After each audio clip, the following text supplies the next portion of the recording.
background music in your office? Ice cream truck. I wish it was. I'm eating ice cream now.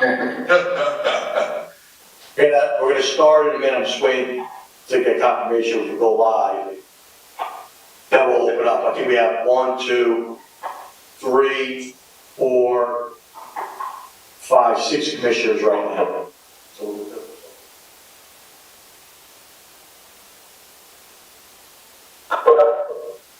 All right. Good evening, ladies and gentlemen.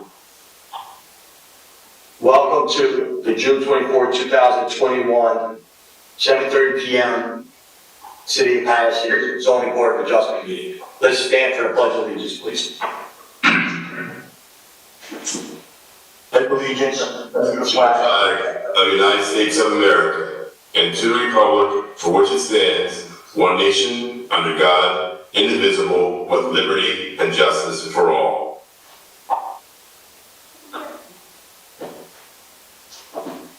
Notes pursuant to the Open Public Meetings Act addressing the effect of coronavirus measures on the next public meeting, consistent with the coronavirus-related restrictions of Executive Order Number 107, given on Saturday, March 21st, 2020 by Governor Philip T. Murphy. The Board of Adjustment of the City of Paterson will not conduct in-person participation of the public at all future meetings until further notice. However, public participation will be available by means of communication equipment pursuant to NJSA 10:4-8, commencing on Wednesday, April 23rd, 2020 at 7:30 p.m. Though there may potentially be a practical need for a limited number of administrative, technical, or other city personnel to be present in or near the City Council chambers, 3rd floor, City Hall, 155 Market Street, Paterson, New Jersey, in-person participation of the public is prohibited. Nevertheless, for reason of complying with the said Executive Order Number 107, public participation will be available by calling 1, area code 973-321-1579 and enter meeting ID number 711-680-0071. With regard to the Board of Adjustment regular meeting of Thursday, June 24, 2001 at 7:30 p.m., which is the date and time of the meeting is scheduled to commence. The public may also participate in the meeting by accessing the website of the City of Paterson, www.patersonnj.gov. All right, so let's call the agenda, if you may. First matter on the agenda is Riverview Property Management Realty LLC. Excuse me, what was that take the attendance? Okay, you want me to take this side of Commissioners, please put on your cameras for attendance, please.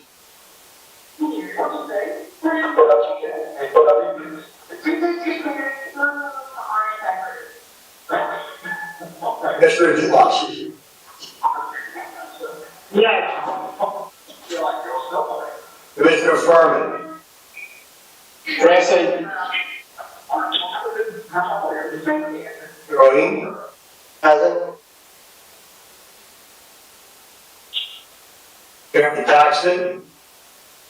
Present.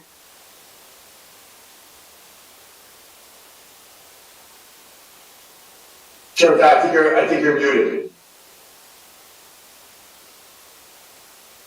Hold on 1 second.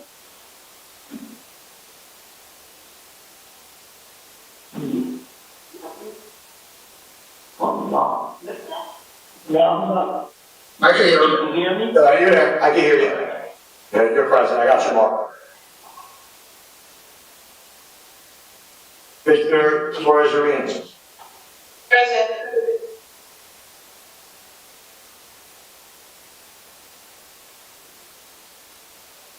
Commissioner Hodges. Present.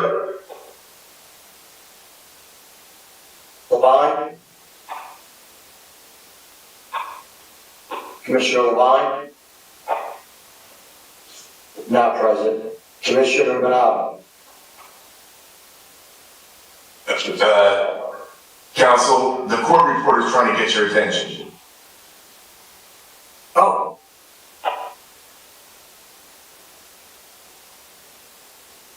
We can't hear Emelinda.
Okay, now, okay.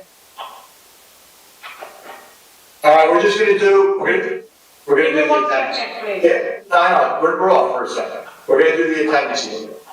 You ready? All right. Commissioner Dumas, Present.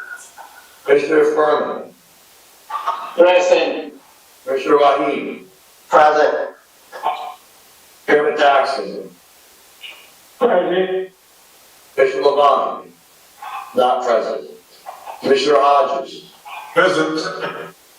Commissioner Howard, not present. Commissioner President, Present. Commissioner Watkins, Present. Commissioner Watkins, not present. Yeah, you said present, you said Oh, present. right here, I'm sorry, I didn't hear. So we have 1, 2, 3, 4, 5, 6, 7. Okay. First matter on the agenda is Riverview Property Management and Realty LLC, which is an application that was rescheduled from June 10, 2021, 577, 579, 580, 583, 585, 587, 589, 591, and 593 River Street. Is the applicant present? Mr. Maricano, you're muted.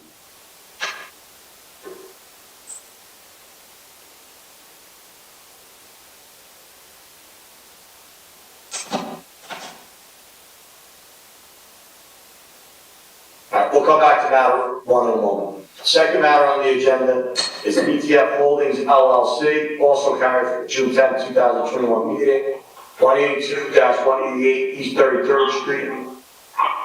Case to construct a 5-story 32-unit apartment building on a vacant lot. Is the applicant present? Good evening, Councilor, Commissioners, Charles Sorrell. On behalf of the applicant, we are present along with my client and all of the witnesses. And then we're gonna go back to number 1, Riverview Property Management Realty LLC. Property located at River Street, application to construct a new 4-story mixed-use building. Is the applicant present?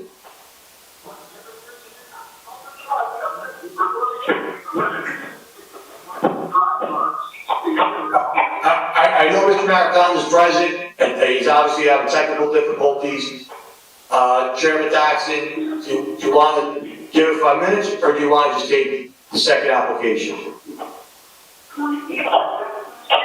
Second application is ready to go ahead, we'll do that. Go ahead, Mr. Sorrell.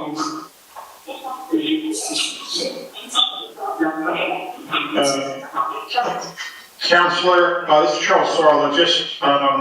I appreciate the chairman willing to take us, switch up the agenda. I think the only issue is the audio that's having difficulty. My first witness is Mr. Matt Evans, who I think is in the room with the councilor on the first application. We have a problem with both applications. Exactly. All right, so we'll give it a moment. Commissioners, we also have minutes, is that correct, Ms. Lopez? Yes. Okay. We have minutes from, I'm gonna give all the minutes at once, if somebody can move them. We have minutes from the April 8, 2021 meeting, the April 15, 2021 meeting, April 22nd, 2021, and May 20, 2021. Move them. That was Commissioner Hodges? That's correct. Second. We have a second. Thank you. I'm just gonna pull the board real quick. Commissioner Dumas, Yes. Herman, Yes. Commissioner Wahid, Yes. Chairman Paterson, Yes. Commissioner Hodges, Yes. and Commissioner Watkins. All right, thank you. So the minutes are adopted. Can you hear us? We can hear you. Okay, we're ready to proceed on case number 1. So you're present and ready on case number 1, correct? Okay. Chairman, how do you want to proceed? Council, I just want to verify, commissioners that heard the earlier part of our case are present. Want to verify, I believe only 6 of them are present, and we did do some testimony. If there are only 6 present, we are prepared to restart our testimony because we did do a downward modification if the board would permit. Can we just verify, that we are only the 6 that heard the case last time? How far did you get last time? Mr. Evans testified, there was some dialogue with Mr. Paparazzi. The applicant did not testify, and our planner did not testify. Paparazzi, does it make sense to start this over based on the revisions? Or does it make sense to just continue? I think it's probably prudent to start over. Number one, I think you're right, Mr. Marijuana, there were only 6 commissioners at that time, and there is a modification anyway. So you have to go through the modification. You might as well let Mr. Evans finish, his testimony. We will be glad to. We think that's the appropriate way to go. Thank you. Okay, what we'd like to do, we'll be calling Mr. Evans our first witness, and again, not that the testimony. So could you just hold on 1 second, because when you were having audio difficulties, we called the second matter. I just want to have the chairman address it for the public. I'm sorry. Chairman, how do you want to proceed? We still go with the second application, if he's ready. The attorney for Mr. Chairman, yes, Mr. Chairman, the second application is ready. Okay, go ahead. Okay. I have a question. Is this a continued matter? No, it was only carried. No.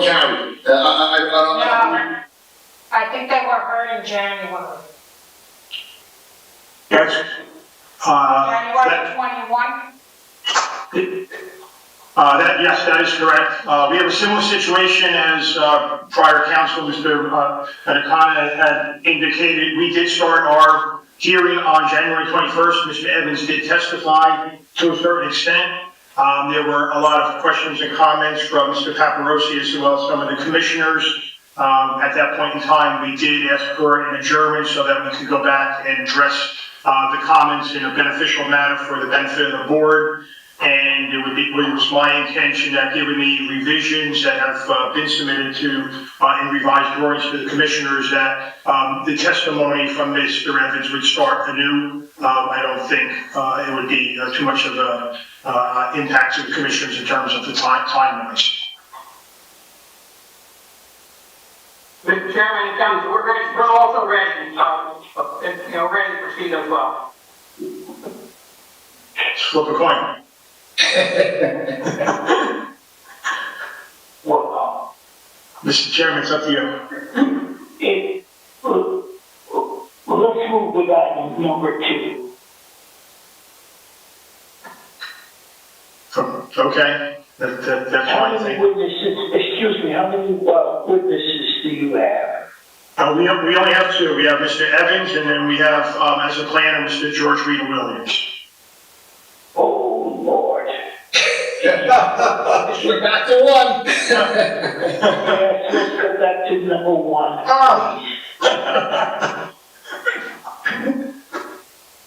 Since number 1's already been started, let's go to item number 1. No, nothing against you, Mr.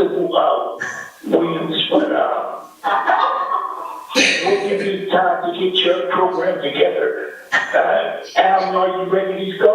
I'm ready to proceed. I know you like to keep Mr. Okay, Williams. go ahead. Hold on a minute, just because I'm sure we confuse anybody who watches.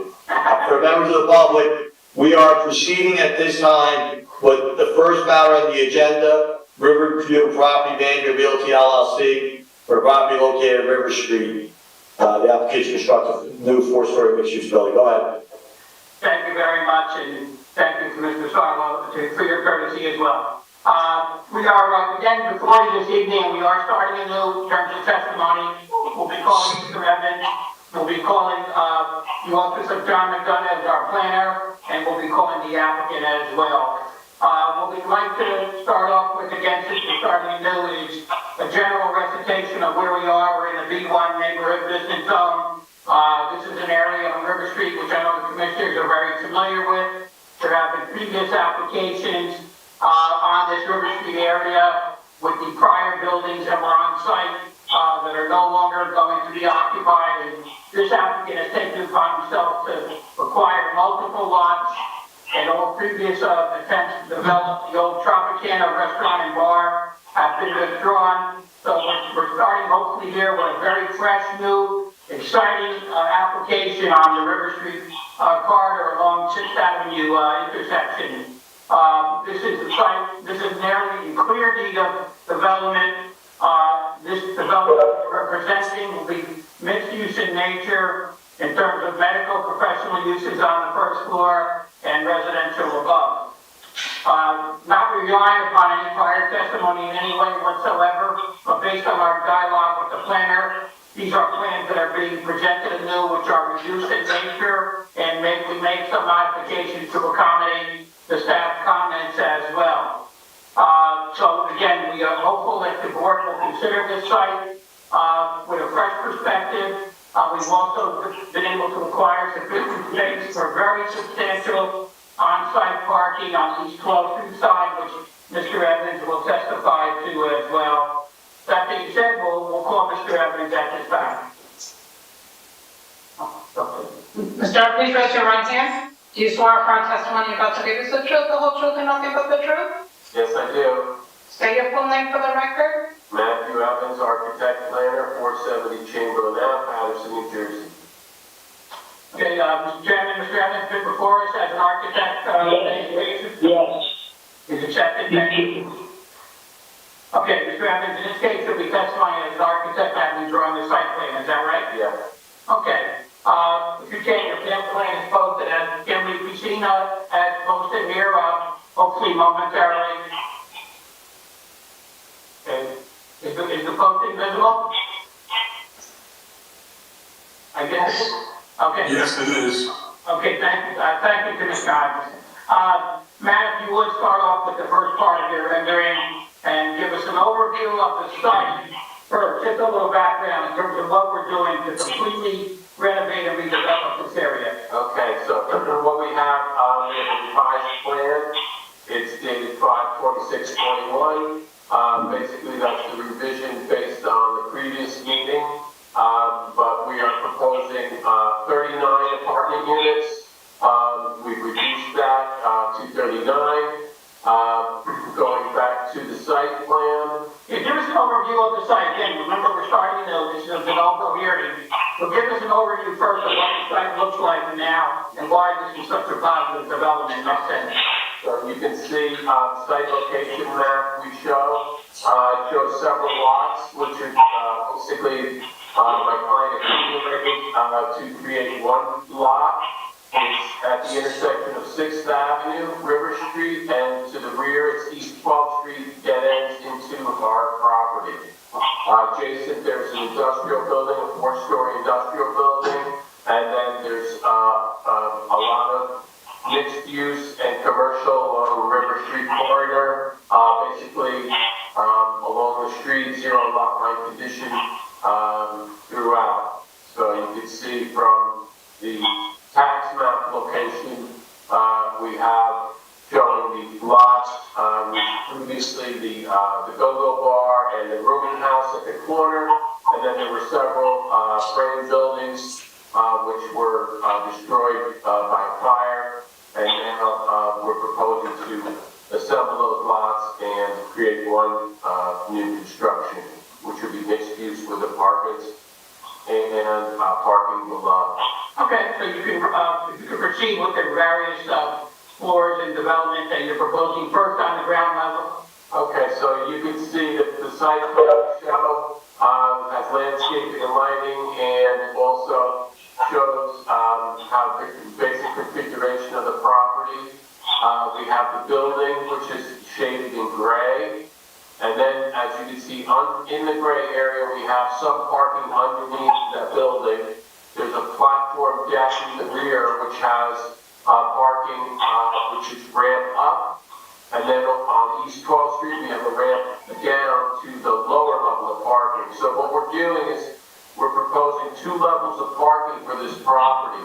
Those 2 levels, are something we've designed, and it's really not been done in some development in in Paterson. So, this is a good venture for them to, alleviate some of the parking concerns for the property, in the neighborhood.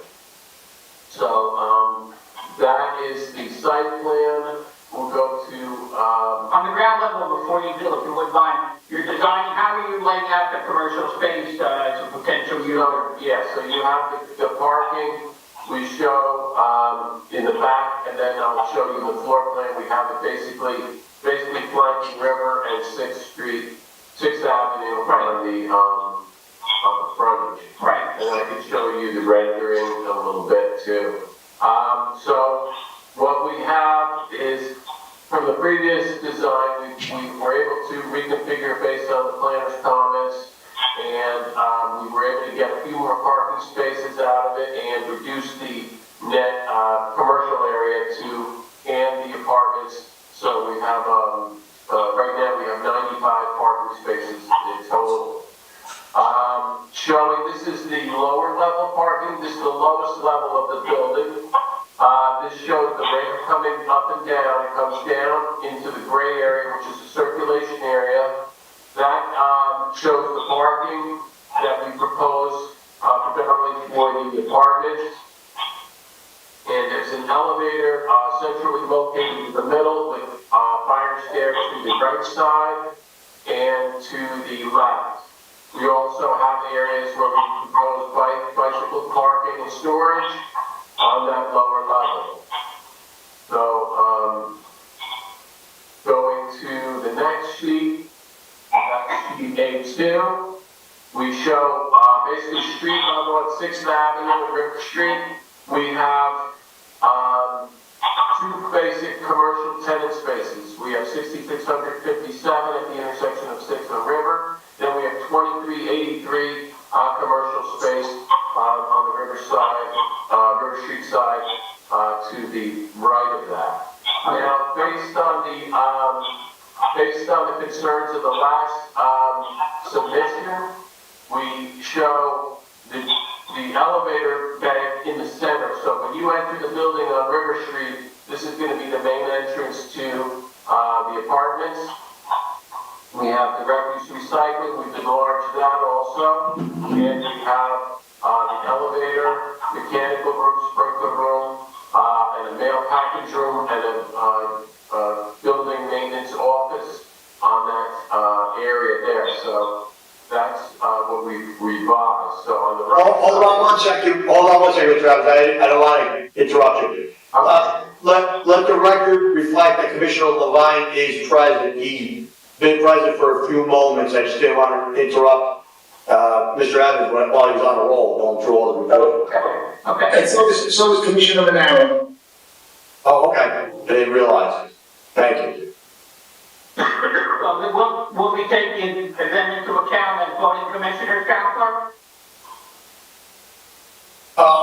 Yeah, well, Commissioner Levine for sure has been on. Commissioner Pinaro, I'm not sure how long she's been on, but I'll check. I was on before. Okay. On the left side. So then, yes, they will be taken into account for voting, both of them. Thank you very much. Okay, Mr. Evans, you can proceed then with regard to the front space. Okay, so now we have another lobby to the right side, and also the commercial tenant space access. And then we have, on the left side, we have the other fire stair. So in the back, you can see the dashed line where that's the overhang of the building. So we have parking spaces 1 through 21 would be under the building, and 22 to 32 in the back, those are outside on the platform deck. That's above the parking below. So we're creating this deck, this platform, where you can park below and above, because we're using the natural grade from East 12th to River Street, which is about 5-foot difference. So we're using that to our benefit to add 2 levels of parking. We have landscaping in the rear. We have a 50-foot turnaround for vehicles that if they're not coming in the building, they're able to turn around and go back out on 12th Street. Also access to both proposing is basically vehicular access on 12th Street to alleviate River Street from any curb cuts and direct access in and out of the property to avoid congestion on the main street. And East 12th Street is basically an industrial building from in 6th Avenue to 5th Avenue. It's basically predominantly one site, and they don't have any access on 12th Street. Then there's a few residential buildings, so we would be the most be able to use that without any intensity. Going to the next page, we show the let me go to the floor plan first. We have 2nd through 4th floor plans, the apartments. We reconfigured that. We've removed an apartment on each floor, and we've brought more amenity space, and we have all the amenities within the unit also. So looking at a typical unit, we have a 2-bedroom unit, let's say 409, 209 to 409. We have 943 square feet. We have large living room, bedrooms, master bedroom, and we have handicap accessible bathrooms, laundry room, kitchen, and we also, the single bedrooms, we have 634 square feet, and the same conditions would apply as far as separate mechanicals for each unit, separate laundry facilities, open kitchen living areas. So that's what we proposed for the apartments. We also show the elevator now is centrally located, so we have less travel distance to the left and less travel distance to the right along the corridors.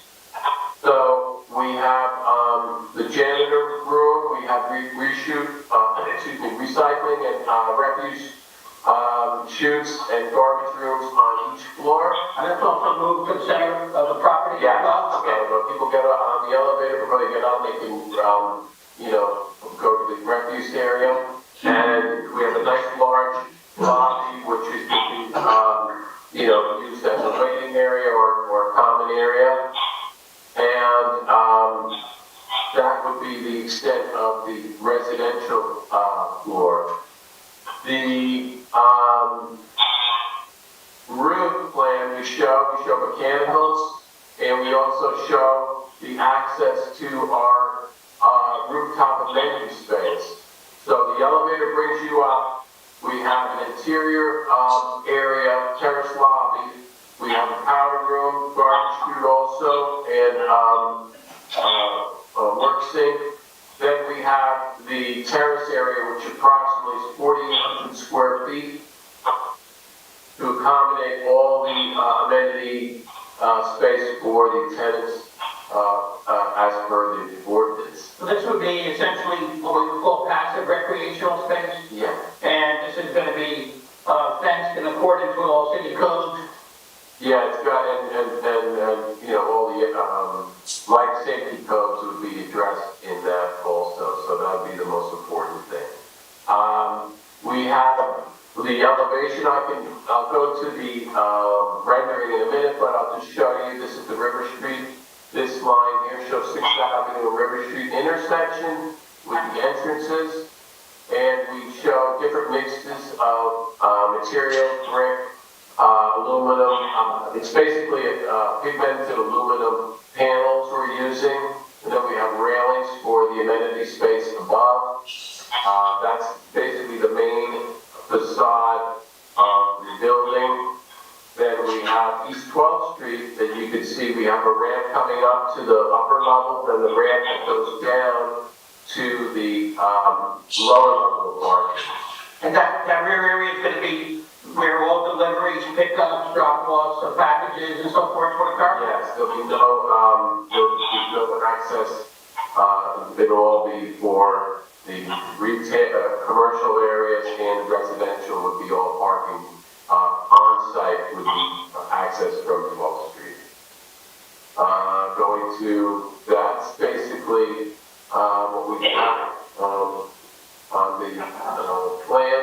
show you the rendering. Let me unshare this right here. And then I'm going to reshare the photo.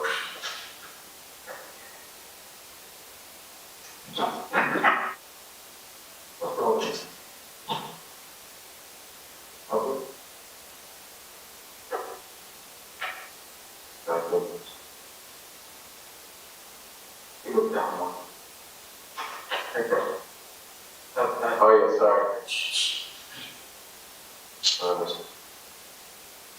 Can you see it or no? We're looking to get a rendering up for you, just bear with us 1 minute.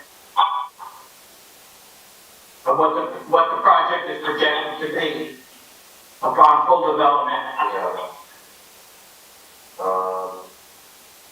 There we go. No. Can you see it now? Yeah, we see it. Okay, good, thank you. This is your projection about final construction, Matt? Yes, so here's the, basically, we did a photorealistic rendering based on the drawings, scale, and what the environment is in the intersection of, this is 6th Avenue and also River Street. So basically, we've developed the architectural plans into a model and create that model with all the materials that we're proposing, and so you get a photorealistic sense of exactly what that building's going to be when it's built. So this solves a lot of problems on our end, also giving the board the ability to visualize what the scale and the building will be when it's finally constructed. So it's not going to be far off from this. It's going to pretty much be what you see here is how it's going to be constructed. And Matt, you don't have to necessarily go back to the first floor, but those medical spaces, those retail spaces, the applicant will testify to you anticipate medical usage on the first floor? Yes. And could those spaces be combined if one medical tenant wished them to be combined? Or is it more appropriate to leave them as is? They're basically, they could be combined, it wouldn't be direct, but they, through the back hall, they could access one to the other, but they're pretty much based on our new design with the elevator, it sort of bifurcates those two. Right. The applicant will testify that he anticipates two medical field attendants, so we'll proceed in that direction. And obviously we have plenty of testimony regarding the variances and the use that is proposed in being one zone.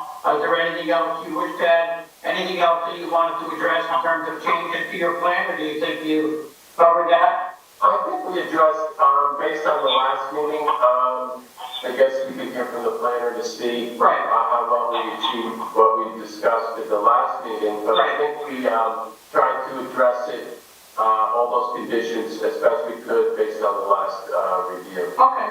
All right, so that will conclude Mr. Evans' testimony at this time, Mr. Chairman. Yes, thank you, Mr. Chairman. Mr. Evans, I don't know if you want to leave the rendition up or you want to start on your drawings. If you want to start on your drawings, let's start with A4, the elevation. Okay, we'll do that.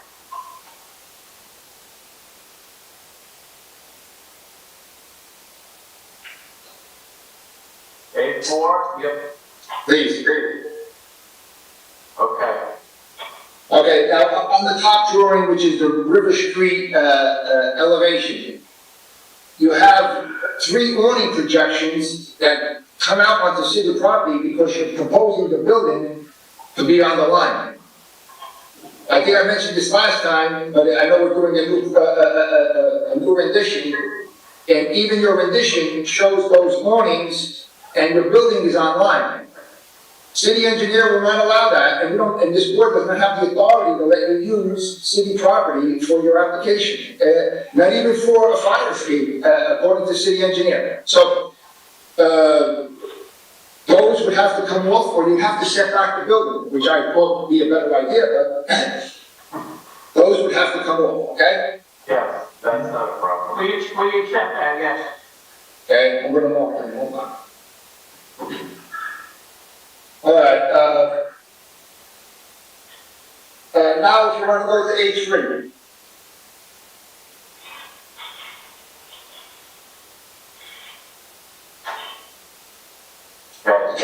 Your title block still calls that the basement floor plan. So, and I mentioned that last time, I know we're starting again, but that has not been changed yet either. We agree with the foundation plan. Okay, slide down to the roof in the terrace plan. Okay, here is your open space, but why is it broken up? You have a common area terrace and a common area terrace, I'm sorry. Why is it two, is one roof covered? Is there something that I don't see? That you didn't, why it's separated? It's a vestibule basically for employment, weather, amenity space. So that's gonna have a roof cover? Yes. You should mark that on your plan as well,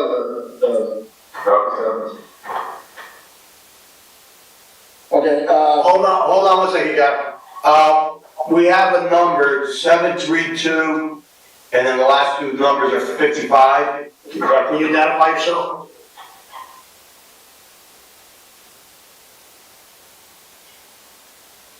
Whose phone number is the 732 phone number ending in 55? That's me. My name is Jack West. I am with TDS Properties, the consulting vendor. Thank you. Oh, I'm sorry, we did not hear that, Gary, I'm sorry. Marco? Can you say who you are again, please? Sure. Jack Black is my name. B-L-E-C-H. Is this an interested party, Marco? I'm sorry. I am connected with the project that's being heard for TDS Properties. Item 2 on the agenda. That's not us. Oh, he's on the second one.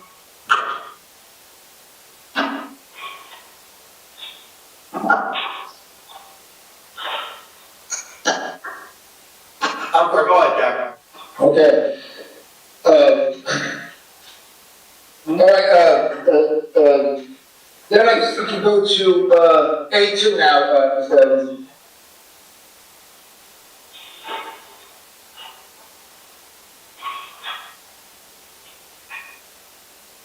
Okay, that parking space number 22 that you have designated there, it seems to be the same space on S1 that was not 24 feet between the aisle width.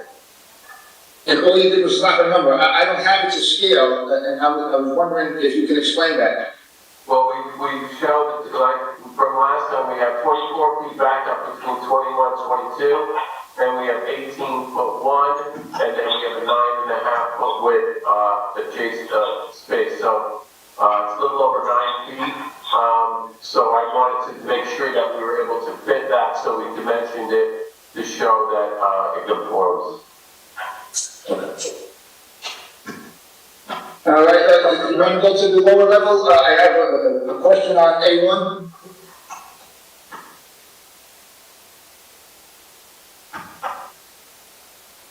Now, this is your lower level parking garage, and if you shrink it down a little bit, I want to see the east and west end of the okay. You made your stairwell. Your stairwell on the second, third, and fourth floor is almost 10 feet. The stairwell now is about 3 feet on both sides. Number one, I'm not sure if that's code or for fire prevention as well. I know you reduced it to include more parking, but it was 9.8, the original, and on the other floors it's 9.8. Now you have a 3-foot, two-way stairwell. How is that code? I'm not sure, what you did. Well, here's what we did. You can see stair number 1. Now the doors are standard are 3 feet, so you have approximately a little over 4 feet, which is the 3-foot floor would be the minimum required. We have 4 feet in that stairwell coming up. So when you come up, you're basically this section over here above parking space number 25 is all the way up at the upper floor rate, so it comes down a little bit, but it doesn't impede the nose of the car. The parking- Well, Mr. Evans, that's a two-way, stairwell. It's not just up. I mean, It's up only. It's no, Okay. so we're coming from the basement, basically, going up only, there's no down. okay, so then you're saying the only way then to get to the garage, the lower level is the, elevator? No, the stair, and then we have the elevator, of course, in the center, and then we have the stair number 2, which comes up and goes up to the upper level. That stairway carries you all the way up. But Mr. Evans, both the stairway are one way going up. Yes, Well, then how do we get down to the garage if we don't use the elevator? you come down the stair to go. Well, you just said there was one way going up. Am I hearing things? Or not, it's up because there's only one way to go, it's up. No, sir. No, sir. If I'm on the first floor and I want to take the stairway down, you have up and down, you have two-way, up and down. That's not total for up and down. If it's only up, then you're saying the only way to get to the basement is the, elevator. And I'm not so sure if that's, first of all, I'm not sure if that's fire code, but, There's only one fire, there's a fire stair on the right, there's a fire stair on the left. These fire stairs bring you up, because there's no level below this level, this is the bottom. Mr. Evans, you're not understanding what I'm saying. If I'm on the first floor, and I want to get down to the lower level, You come down these stairs, you just said there were one way going up. I don't know, there's only one way to go up, it's not one way. People can come down, you can come down the stairs, you can go up the stairs. You know, it's not like a stair. No, it's not like an escalator, it's gonna be like a regular stair, just, you know, like the regular stair. Okay, so that, we got two-way traffic, it's less than 4 feet. You went from 10 feet to 4. Yeah, it did not, even though 10 feet, it's always been 4 for the width of the stair, the run. The run is still 4 feet wide. It hasn't changed, it's not reduced. Mr. Evans, go to your next plan then, All right. and tell me, go to A3 and tell me what the stairwell is. The same stairwell. Here you go. You come in from the, let's say you come in off of River Street into this little residential lobby. Then you have you come through here to the stair. Now you go, if you want. Go to A3. Please go to A3. A3 again? Yes. It's the same stairwell, that's fine. Yeah, there. Okay. Now you see the size? It's almost 10 feet. Well, it's 10 feet on the outside. It's 10 feet on the outside, but it's. Okay, so, all right.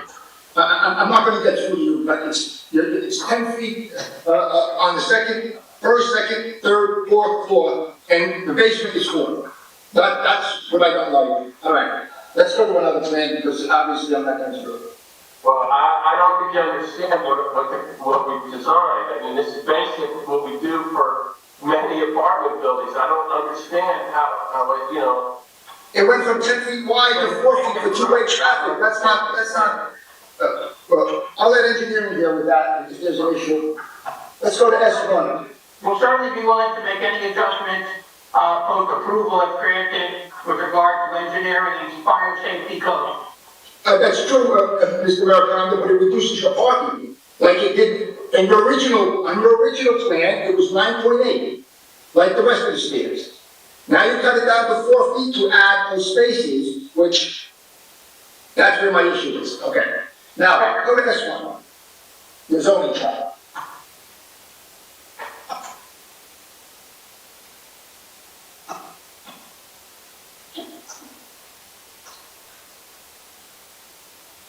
S1 is that, the zoning.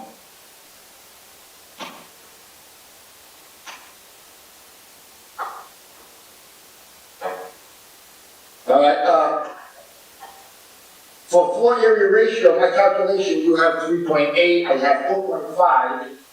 I also have maximum building coverage about 95%. So, I thought those you might want to look at. Also, you proposed open space 12,000, and I just went over your open space, on your A3 rooftop terrace. One was 4,800, one was 1,457. So the open space came out to,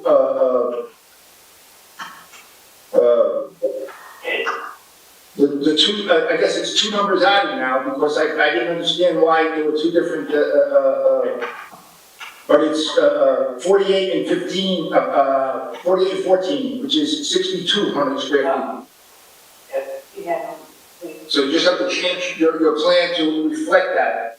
I think what we're trying to say is that there are 2 square footage on the roof and not one, but, I didn't understand that, that's why I asked you about that roof cover area. We can certainly amend that on the zoning chart. Okay, and also, from the, and I'm not sure if it was Mr. Maricondo or the applicant, we understand that there's going to be a medical building and then a pharmacy for the retail. And those are the two, Those okay, are the primary expectation in terms of, that's the primary expectation for the tenants, yes. okay. The medical office is 6657 square feet. For medical use, it's one space for every 150. So that's 45 spaces. The CB, Sorry, I don't think you're, I think the other side would be the medical.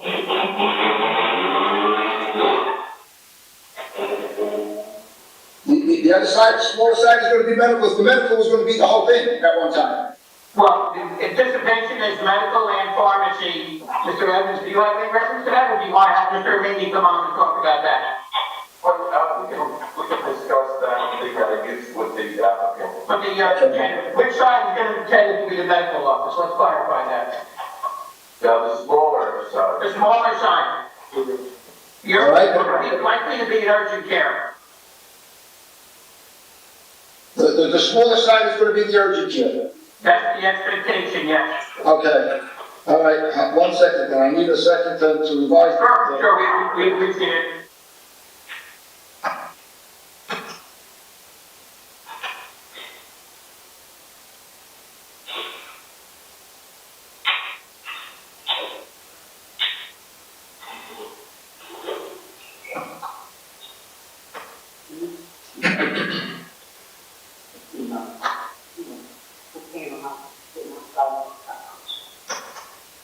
Okay, so then, if that's the case, Mr. Evans, you have one for every 150 on the medical and one for every 200 on the retail, and RSIS dictates the units. That is 50 spaces for the 2 commercial and 75 for the units is 125. You have a different number there, so the number has to change as well.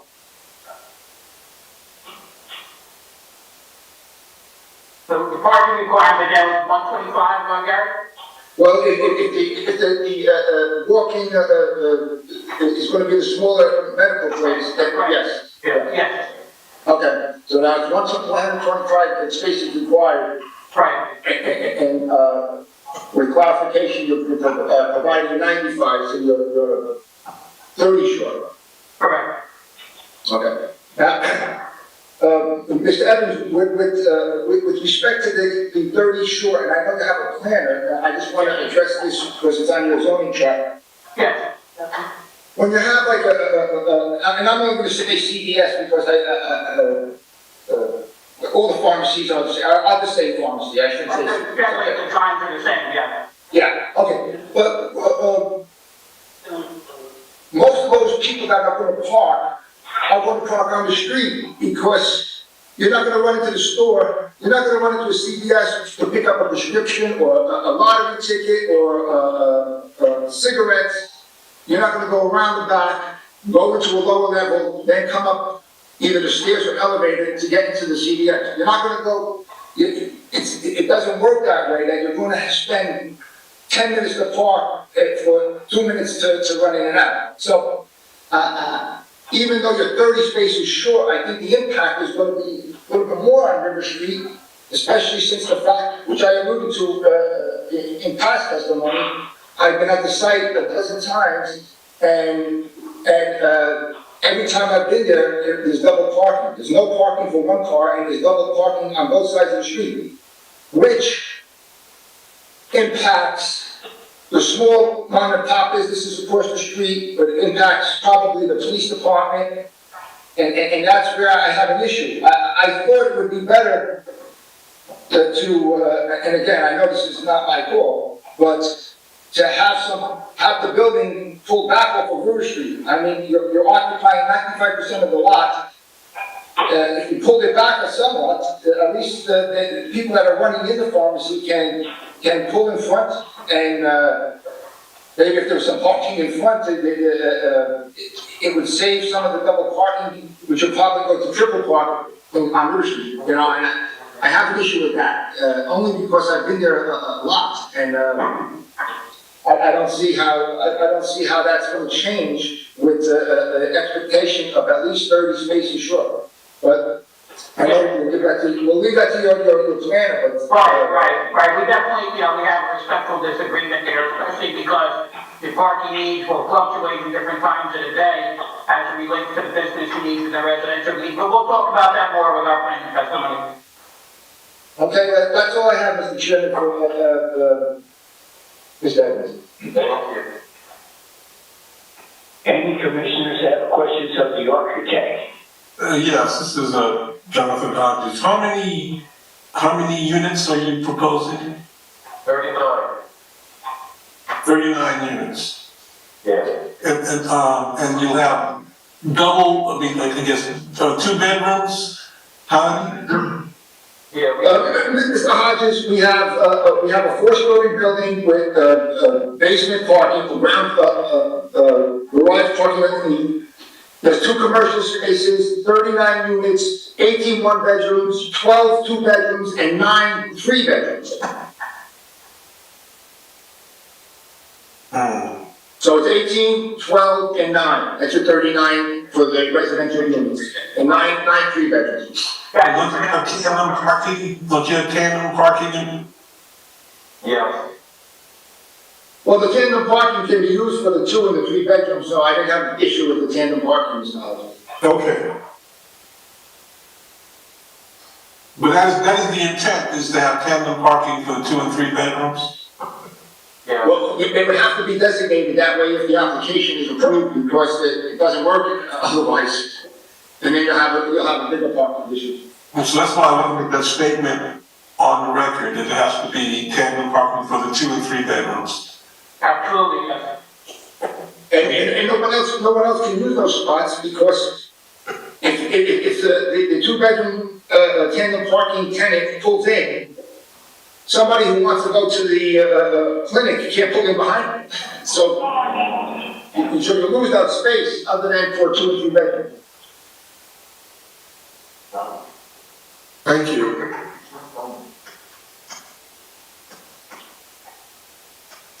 Any other commissioner?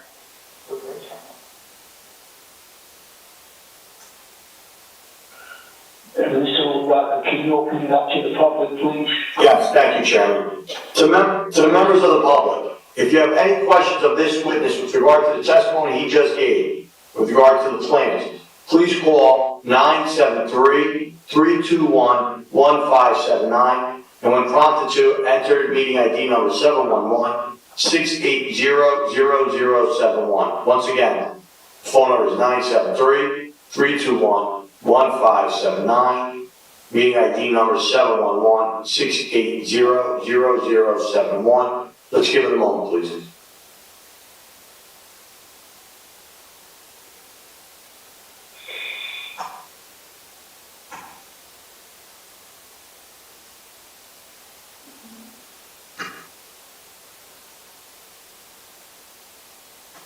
We have no calls at this time. You can proceed, and if we do get a call by some chance, we'll revisit it. Mr. Matt, We're ready to proceed. Thank you. We're going to call Mr. Sinan Alimi as our second witness, the principal of the applicant.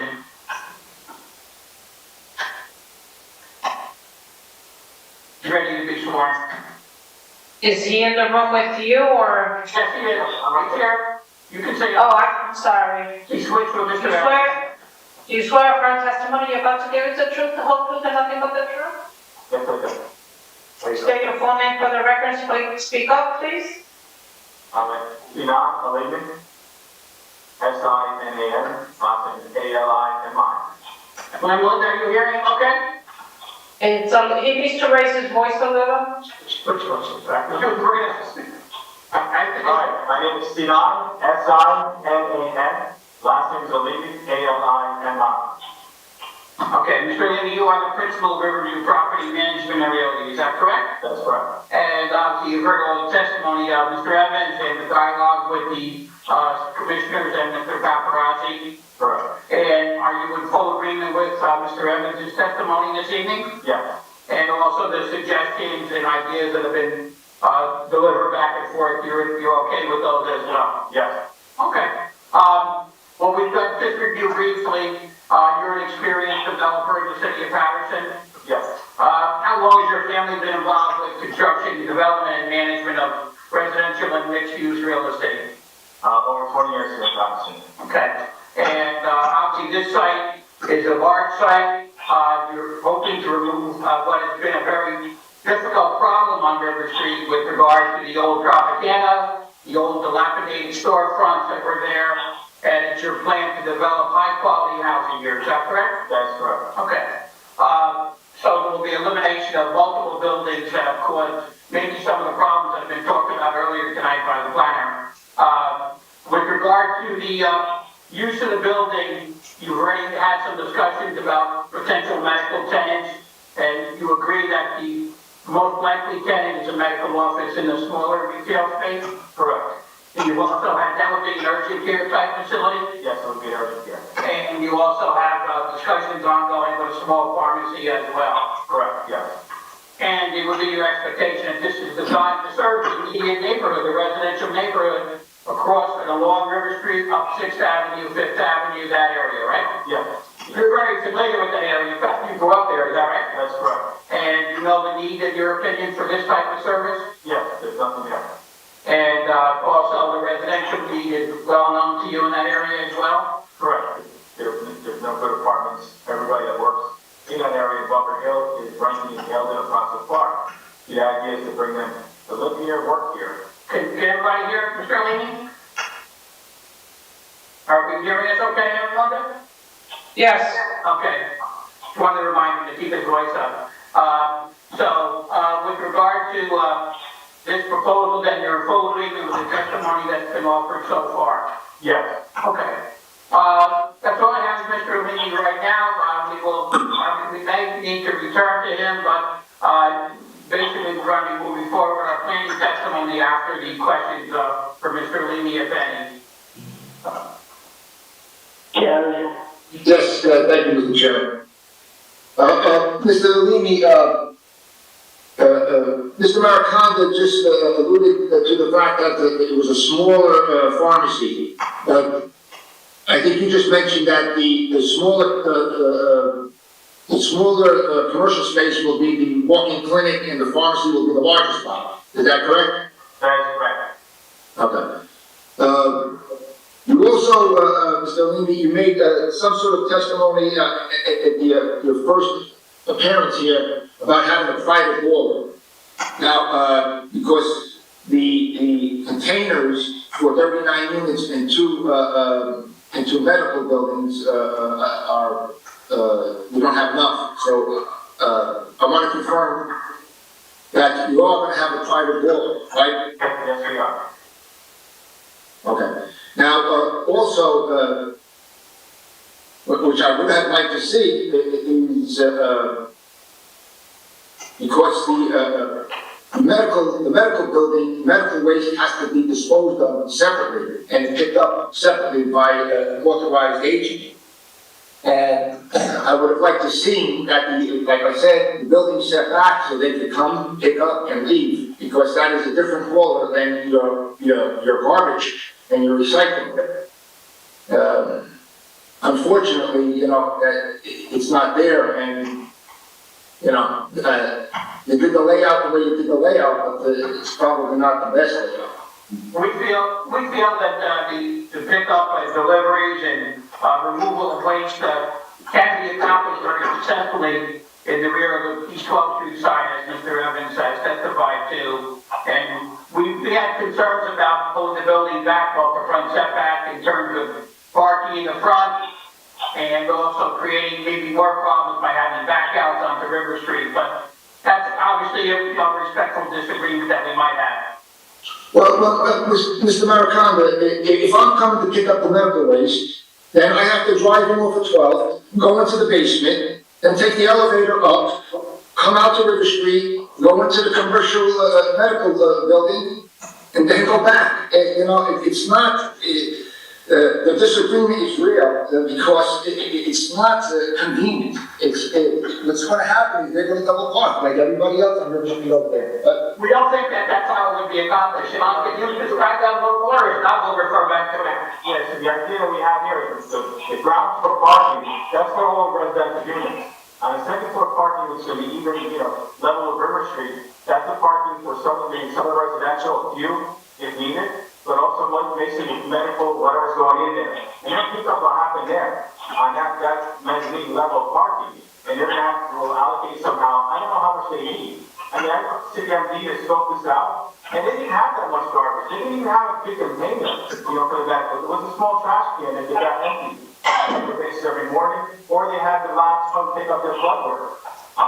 Again, we're looking to develop the area, make it look nice, and give the community what they don't have, which is medical. And you believe that the removal of waste and any other materials out of the medical facilities can be accomplished in that area? Oh, absolutely. Have it on River Street, still close have it. Okay, Mr. Alimi, I'm going to start by saying I think the plan is great. I think the proposal is good. I just think you overdid it.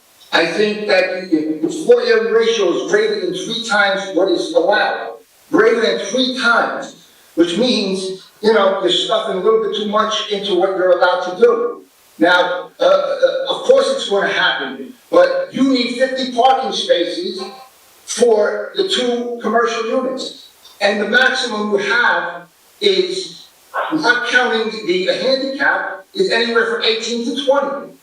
So you're still going to be short outside of the residential. 32 spaces. 32 spaces is going to be short. You can't even use all of them on River Street because some of them are tandem.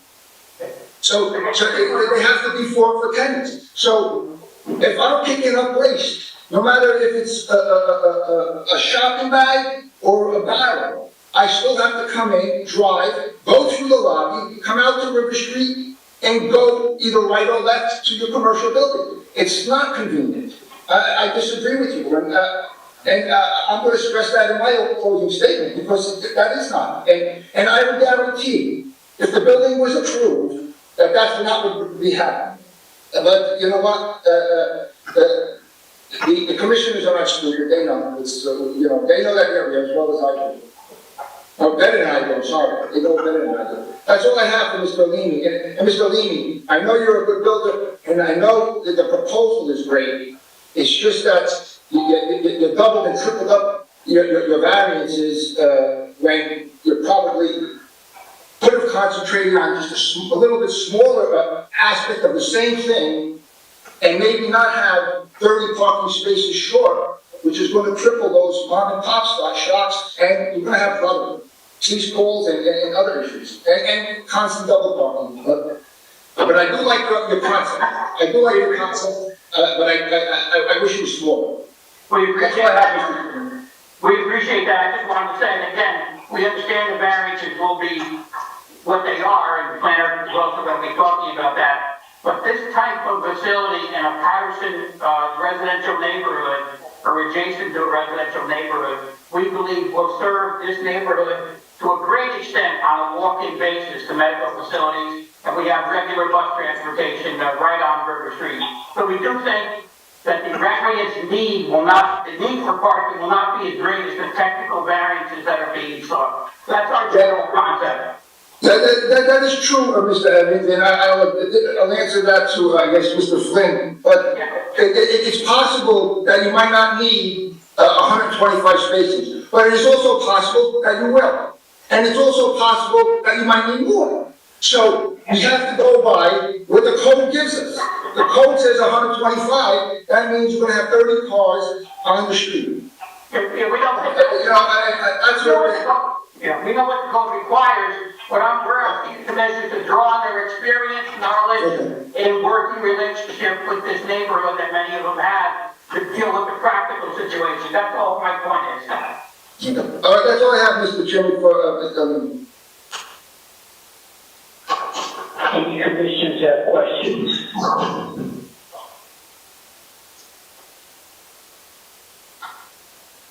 Commissioner Watkins, I don't have a question, but I do have a statement. Go ahead, Commissioner.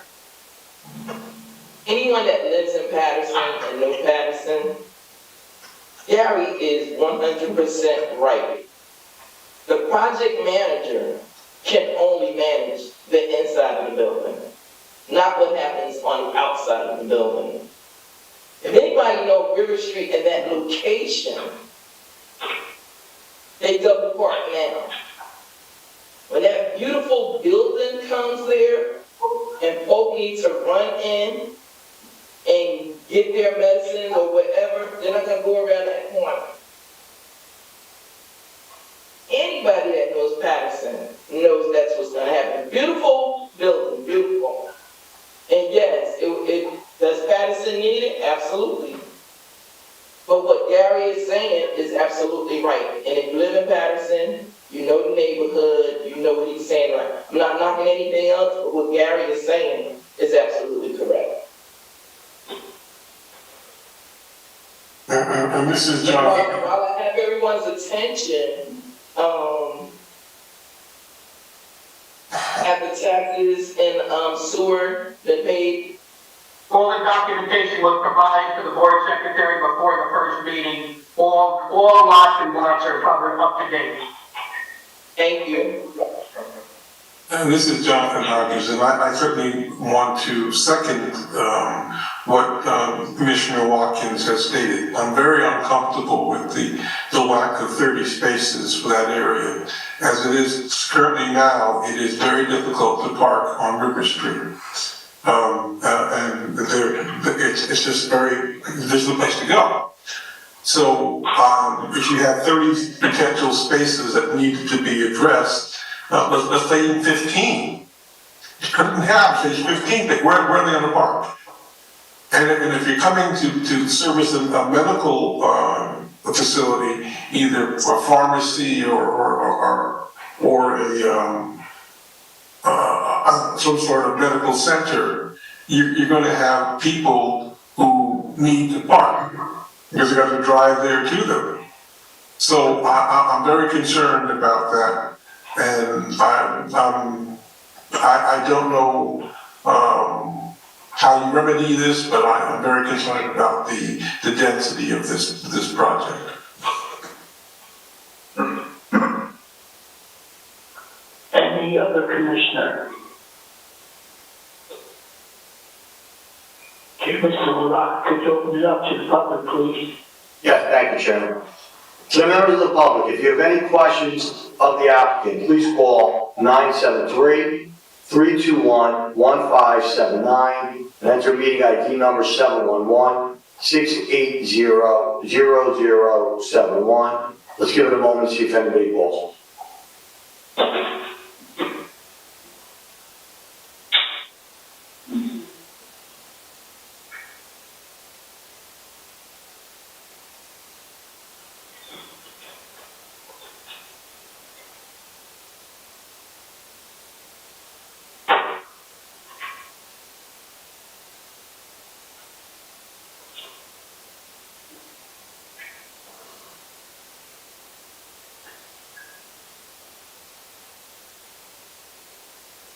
We have no callers. Let's proceed. Mr. Mercado, you're next. Yes, we'll call our planner at this time. Brian? Yes. Please raise your right hand. Do you swear affirm testimony you're about to give us the truth, the whole truth, and nothing but the truth? Do. You say your full name for the record? For the record, my first name is Brian, B-R-I-A-N.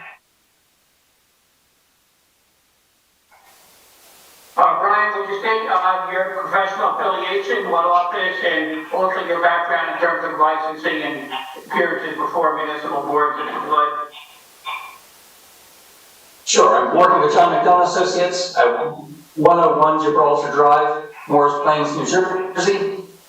I'm a New Jersey professional planner, New Jersey landscape architect, certified by the American Institute of Certified Planners. Been working in the field of land use planning since 1997 and have testified in front of numerous boards and commissions similar to this throughout Pennsylvania, Delaware, and New Jersey. So Chairman, we ask for a stipulation of vote. Yes. Thank you very much. Thank you.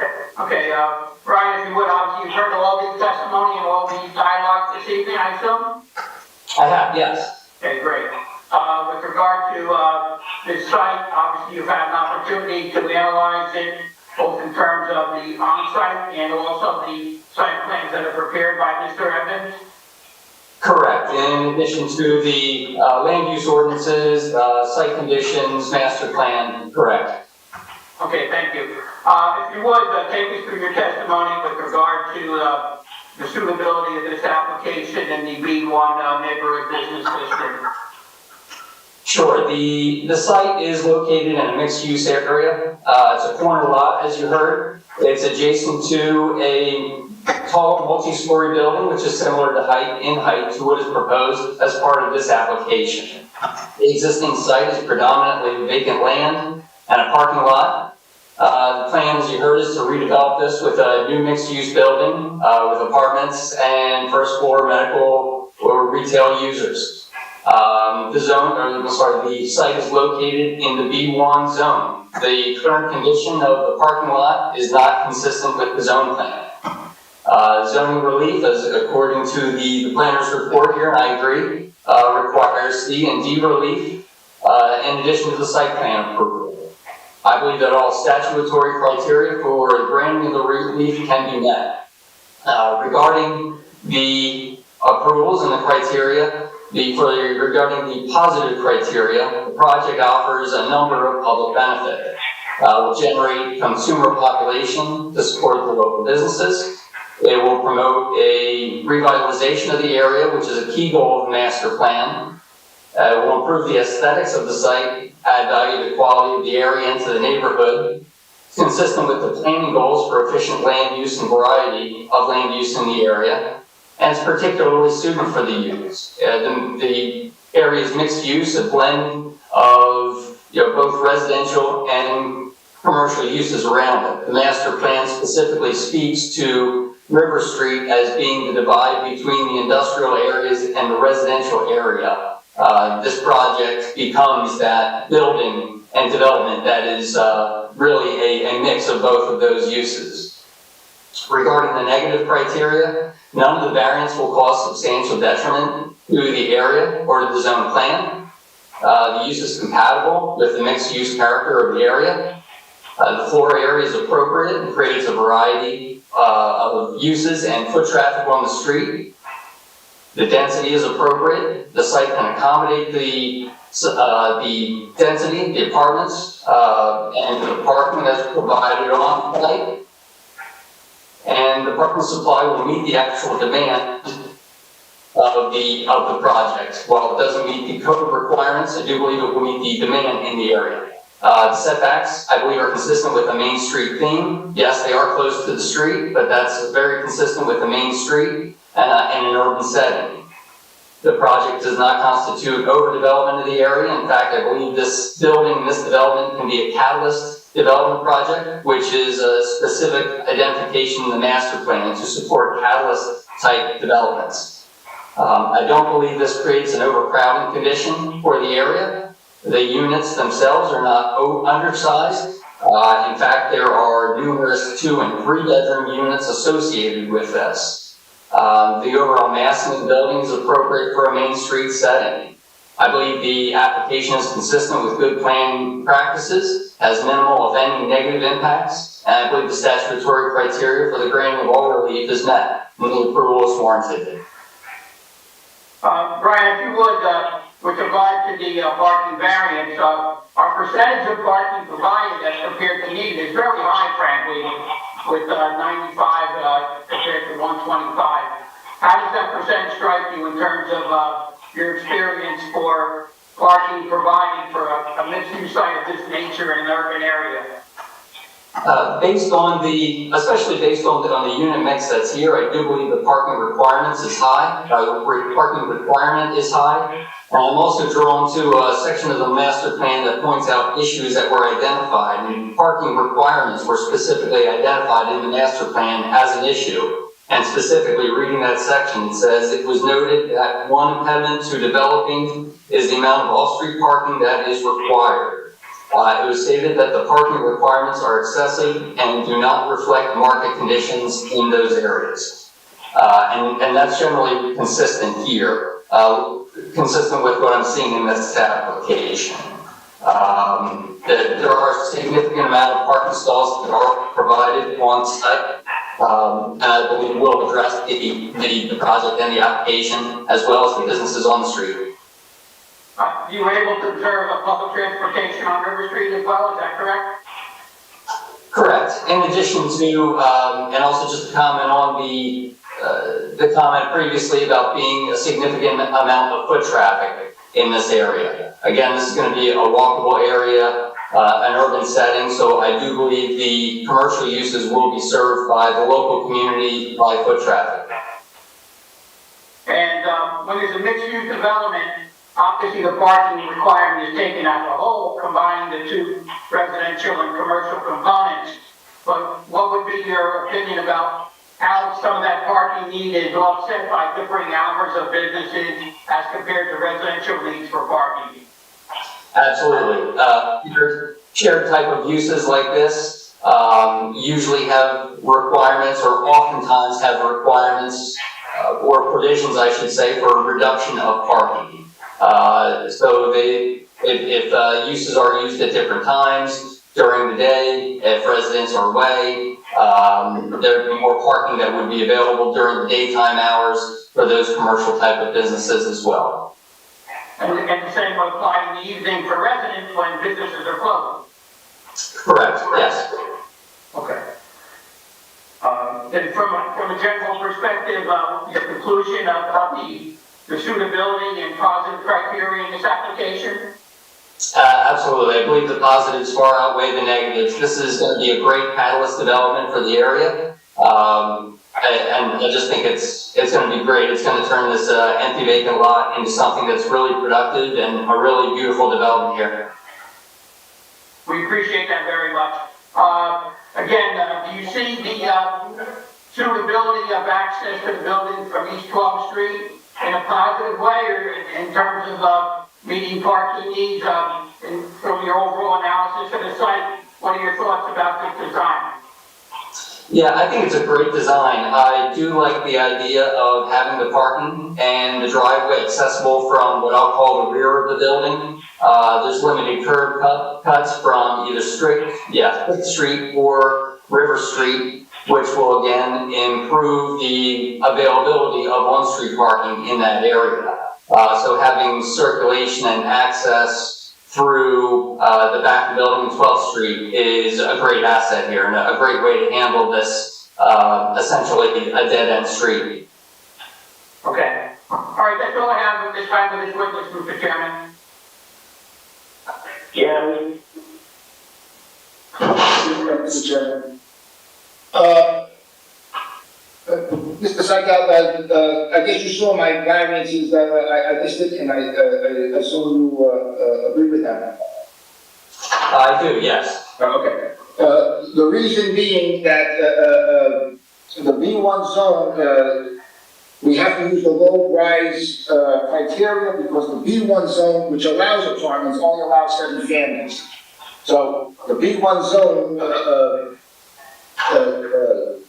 criteria does not fall under the proposed application.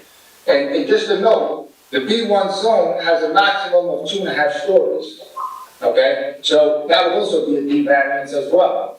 Now, as far as negative criteria, now, I've been to the site, like I said, a dozen times, and each time I went, I couldn't park one car, and there was double parking every time I went. So if you add one car to that, you're adding to the negative criteria. We're adding 30. Now, there's a possibility that there may be less. There's a possibility that there may be more. So we're using RSIS and the standard for the commercial and retail businesses. Now, parking is, as you mentioned in the master plan, is determined because it's excessive. But you have to realize this application has 3.2 times the amount allowed for low-rise, for floor area ratio. It has more for the density. And all your setbacks, which require 25 feet, are 0.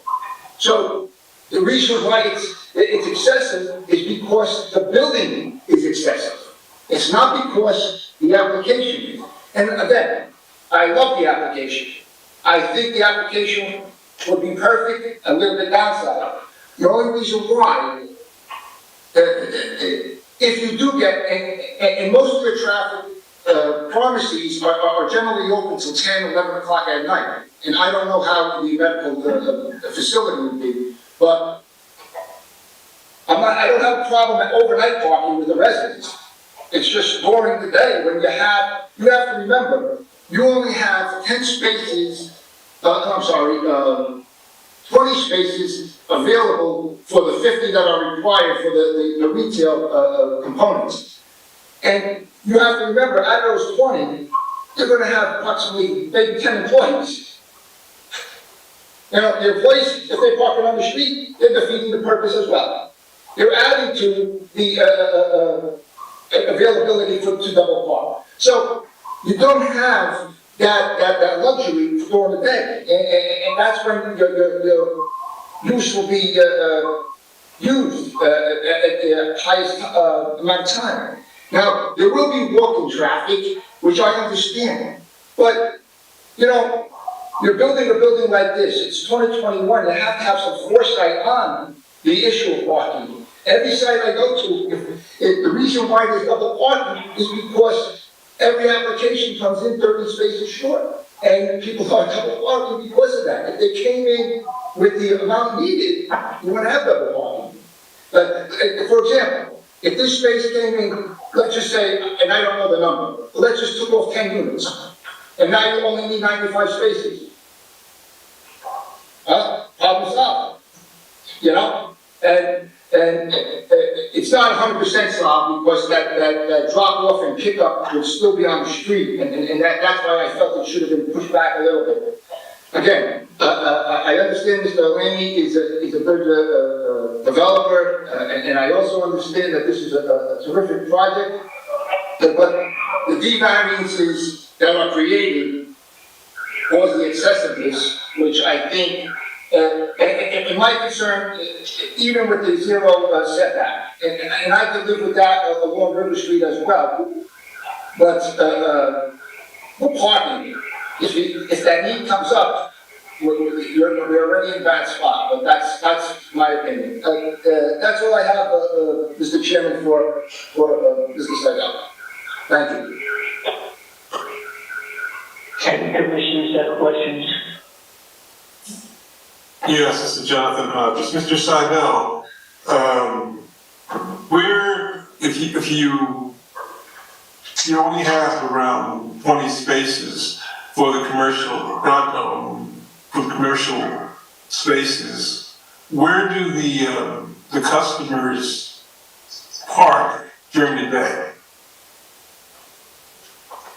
Well, I'll answer your question, but as I'm looking at the numbers and some notes that I've jotted down here, of the required parking, 50 parking spaces are required by the code for the first floor commercial space. And that's if I'm understanding Gary's calculation as he went through that. And then there's an additional 76 spaces that would be required for the upper 3 floors of multifamily units above that.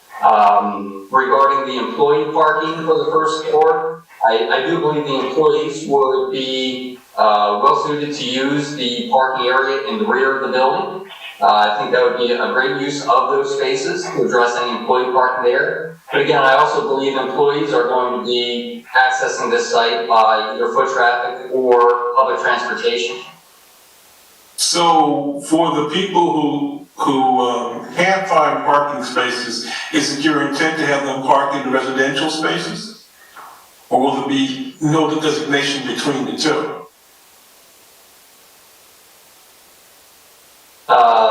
When you say designation, I think Mr. Evans with the applicant could address that better. Okay. Most respectfully, Brian, I think we could address that. We're gonna go back on Mr. Sinat. How, do you want to respond to that, or do you want to defer to Mr. Evans? You say again. Would you go to that question again for Mr. Hodges? During the day, if those spaces are used up for the commercial, would people who then need to park, would they be parking in the residential spaces? Is there a way to accommodate a crossover use there? A portion of the spaces will be flex spaces that, especially at the upper deck, parking, will have the flexibility to, use it up for each separate use, so they won't be dedicated. Like we said, in the lower level, predominantly the apartments, which would be, using that, especially with the tandem spaces that we mentioned. So, the tandem spaces would definitely be, dedicated for the residential uses, and residents as needed would be designated certain spots. But commercial parking can't occur in certain areas? Yes, for during business hours. Right, again, this is the kind of building where there's that flexibility, I think, is very possible. And again, with a mixed-use building in a mixed-use area, this is the kind of accommodation that occurs often in urban settings. And what happens on Saturday? On Saturday and Sunday, when those residents are not at work? Well, we have, as what we proposed in our design, we have no curb cuts on River Street or 6th Avenue. That alleviates the parking in the front of the building, approximately about 300 linear feet of parking, which would be unencumbered. What we could do is, if this were to be approved, is approach the council and have some of those spaces dedicated as 15-minute parking spaces or a half-hour or short-term parking, so that people don't just park there until street cleaning. It would be definitely a good turnover, have the ability for people to access the commercial and people to access the neighborhood easy without having it encumbered for long periods of time. And Mr. Evans, it's also true that 6th Avenue and East 12th Street have, along the sidewalk of River Street, have very substantial open residential on-street parking many hours in a day. Yeah, so East 12th Street behind the building, as I mentioned, there's an industrial building on one side of the building that has no access to 12th Street. So there's an ability, which is really underutilized because no one really realizes that there's parking back there on East 12th Street. But there's also a lot of the ability for on-street parking on East 12 and East 11 as you go into Parker Hill a little more. So these are wide open areas for parking behind this building, and residents that live there and businesses that become familiar with the area are going to learn that very, very quickly. Anybody who grew up in Riverside, like myself and Mr. Alimi, know that area. There's a lot of on-street parking. And also, the ability for the parking, I think would be satisfied through those other avenues of on-street parking. While the 15-minute designation may work for the pharmacy, people looking for prescriptions, it won't work for the walk-in medical unit, because that can have extended delays. And I'm a physician, and I know about those delays in terms of waiting times for patients. So I still have a lot of questions about the density of this project and the subsequent parking that I'm really very, very concerned about. Well, thank you for answering my questions. Of course. Any other commissioners? Commissioner Watkins. Hello, Mr. Bryan, how are you? Mr. Bryan, do you reside in Paterson, New Jersey? I apologize. Yes, I was on mute. No, I do not reside in Paterson. Okay.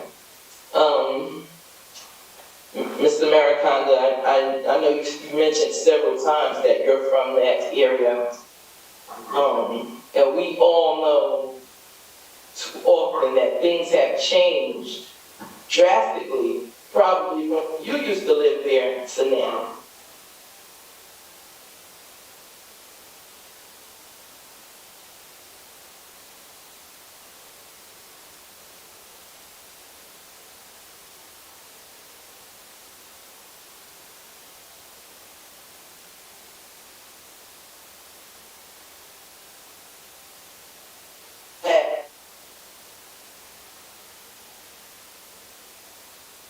The other cars make, like, where do they go? Where do they go? When I make a decision, I'm concerned about the people that live there. And we must also be mindful that if we live there in that area, or the east side or the riverside section, at some point, we still have to drive through that area. So it's not just about the people that live there, that does the walking in that area. We still have to drive through the area to get to our destinations. And we must be mindful of all of that. Thank you.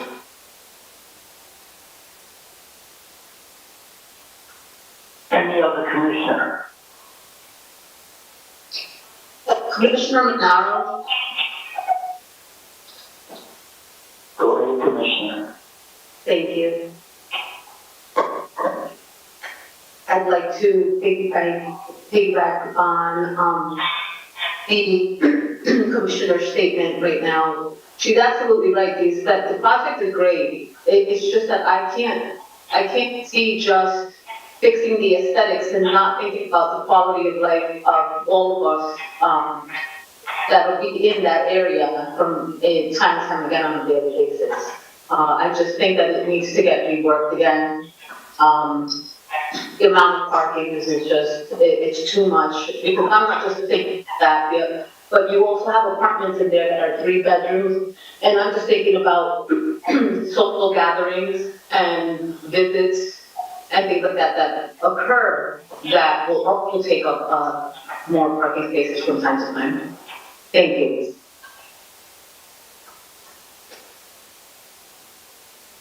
Any other commissioner?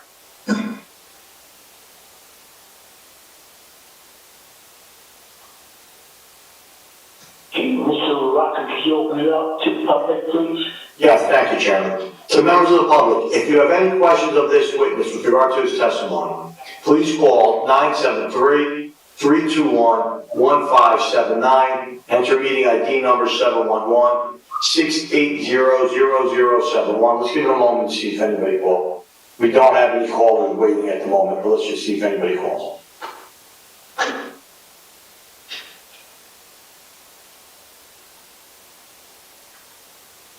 We have no callers. Let's proceed. Okay, Mr. Maricondo, do you have any more? Mr. Chairman, just give me 1 minute off the record. I'm sorry. I appreciate it.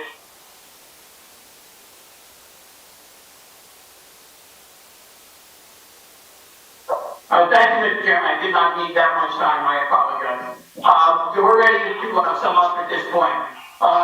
What I think is really, really important, and I appreciate the commissioner's concerns about parking and traffic, and Mr. Lindsay, again, the applicant is a born and raised Riverside, his office is there. He knows the reality of the on-foot reality of the neighborhood, and he's making the most ambitious and positive attempt to move Riverside, the River Street corridor forward than anyone has done, I think, in my lifetime or anyone's lifetime that's here. Riverside has been forgotten a little bit along River Street. This area has really decayed in terms of the quality of life. The businesses that were there, everybody knows what Tropicana Bar was, and the other small businesses there did not have an outstanding reputation.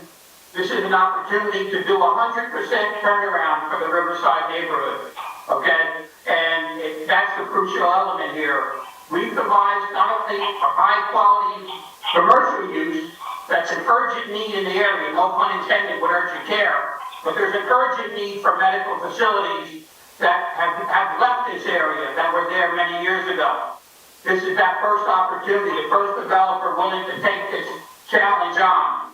So I really think you should give him serious consideration in that regard. And what he's done here is design a building with a tremendous amount of parking, not a real shortfall of parking. Almost 80% of the parking required, which is very substantial, much more than many mixed-use applications that come before this board.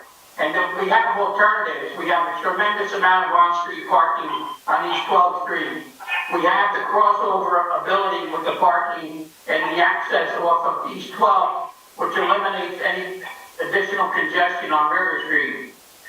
This is going to be a real catalyst, as our planner talked about, for future development of River Street by an experienced, knowledgeable developer with the best interest of the neighborhood at heart. And again, I think there might be a little bit of underestimating here, most respectfully, in terms of the amount of walking traffic and bus traffic that Patersonians will undertake to use these needed facilities, and also to visit residential friends and living in the building. And also, there are one-bedroom units where members of residents in the building may not even own vehicles. That's very common in one-bedroom units, especially on River Street, which has direct bus access to downtown. That bus traffic to downtown is very common for people to shop, for people to work. This is frankly an ideal location for this kind of larger scale residential development and commercial use. Not a retail store, not a go-go bar, nothing of that nature. Something high quality that this applicant is offering to the city. We really feel strongly about this application in that regard. We hope the board will consider the application in its totality and give this applicant an opportunity to really make a big step to turning around River Street in its entirety. Thank you very much. Thank you, Chairman and Commissioners. Again, I'm going to tell you that the project is a good project. You know, the revitalization of River Street is important, but I do believe that it's just a little bit much. And I'm not going to jump on everything. I just want to talk about parking for one minute. Now, I don't think the 15-minute parking would work, only because, I mean, it would work. I don't think that the council can do that, because right now, people are double parking on River Street. And to take away parking on the street would make that situation worse. Additionally, you know, Mr. Maracanda alluded to the fact that there's plenty of parking, and yet cars are still double parking on River Street. So I don't know if there's plenty of parking. I was there a dozen times and I couldn't park once, and that's wonderful. Now, it is true that you may have a lot of walking, and you may not need those 30 spaces. But it's also true that you may need them, and you may need more. Like Commissioner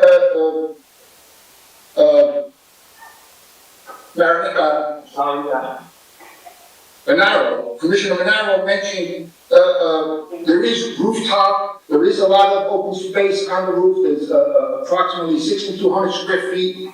There is amenities inside. There are 3 bedrooms, so there might be visitors as well. And I know RSIS covers that, but that's why the parking is combined, and that's why the whole picture should be taken into consideration. I wish there was a little bit less of a parking deficiency, and that is really going to add to the negative criteria for that neighborhood. Now, that being said, I always defer that to the commissioners. But if the commissioners should decide to approve the project, one, there is changes that have to be made by Mr. Evans with the zoning chart, with the rooftop, with the, he also has to verify that 4-foot walkway from the basement going up to see if it's fire code for its two-way traffic, which I don't think it is. Also, those awnings have to come off the front of the building, which are proposed. I would suggest, you would think it's common sense, but all the tandem parking should be labeled residential. I think some of the parking should also be reserved for the commercial spaces. And one last thing, if this medical center and this pharmacy do not work out, there should be something in the resolution that there is not any restaurants or anything with chairs and tables, because that would add to the parking deficiency. Again, I wish the site, it's a perfect application, but I wish the site was a little downsized and it would fit like a glove. Thank you, Commissioners. Thank you, Chairman. At this point, can we have a motion, please?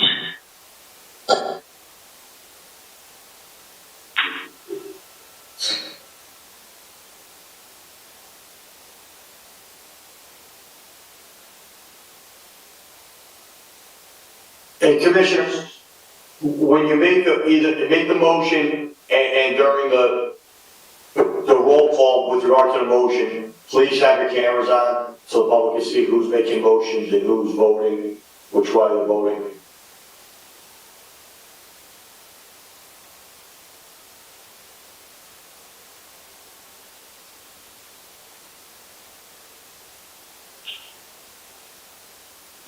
Commissioner Dumas, make a motion to deny.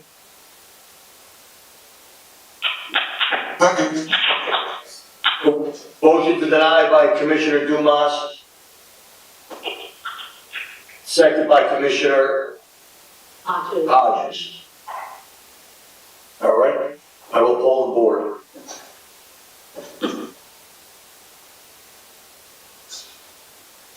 Commissioner Dumas. Deny. Hodges. Yes, I agree, it's a good project. I wish it was less dense. I think that the area that cannot sustain that kind of a project right now, particularly with parking, and therefore I vote yes to deny.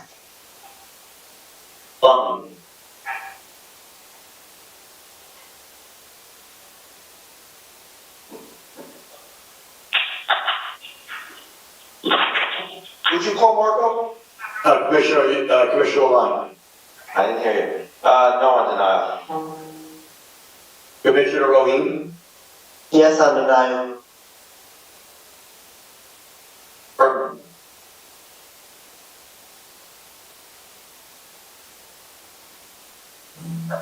Marco, you have to call the commissioner again. It did come through. I think you called Commissioner Furman. Yes, hi, good evening, for the record, can I please, make a comment? Go ahead. This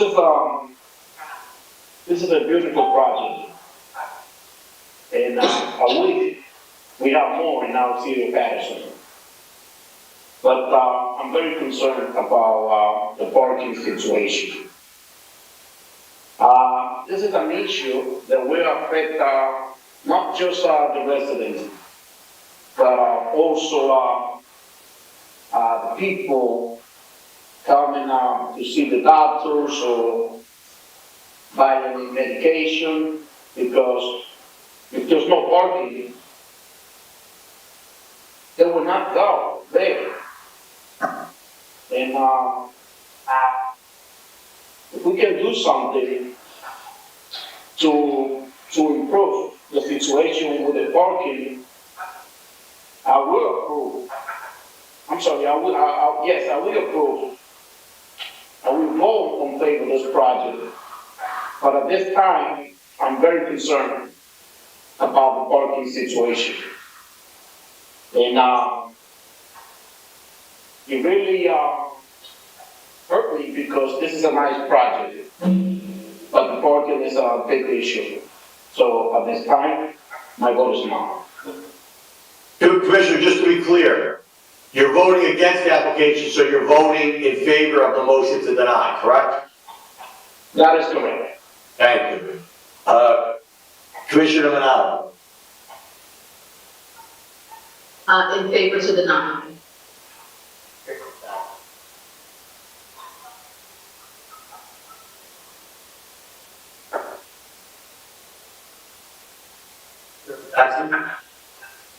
Oh, I think it's a great project, but at this point in time, I have to vote yes for denial. Six in favor of denial, one against denial. The matter is denied. Thank you very much. Arthur, did you say 6-1? 6-1. 6-1, okay. Thank you very much. Thank you very much, counsel. The next matter is DTF Holdings LLC. 182-188 East 33rd Street. Ms. Lopez, are you okay to continue, or do you need a break?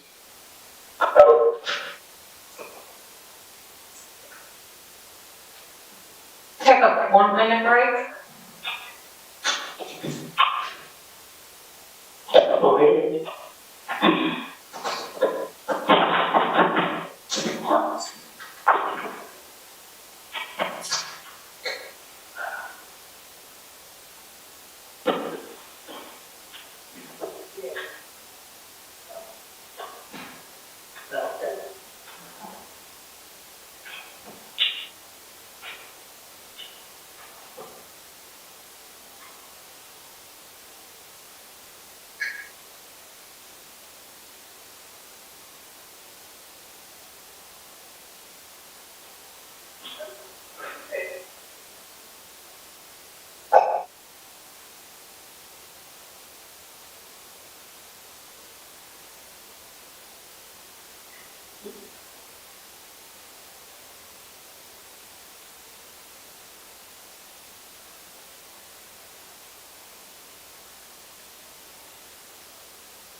We can hear you, Chairman.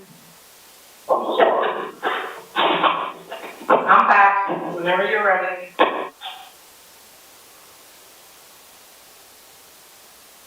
Are we ready to go?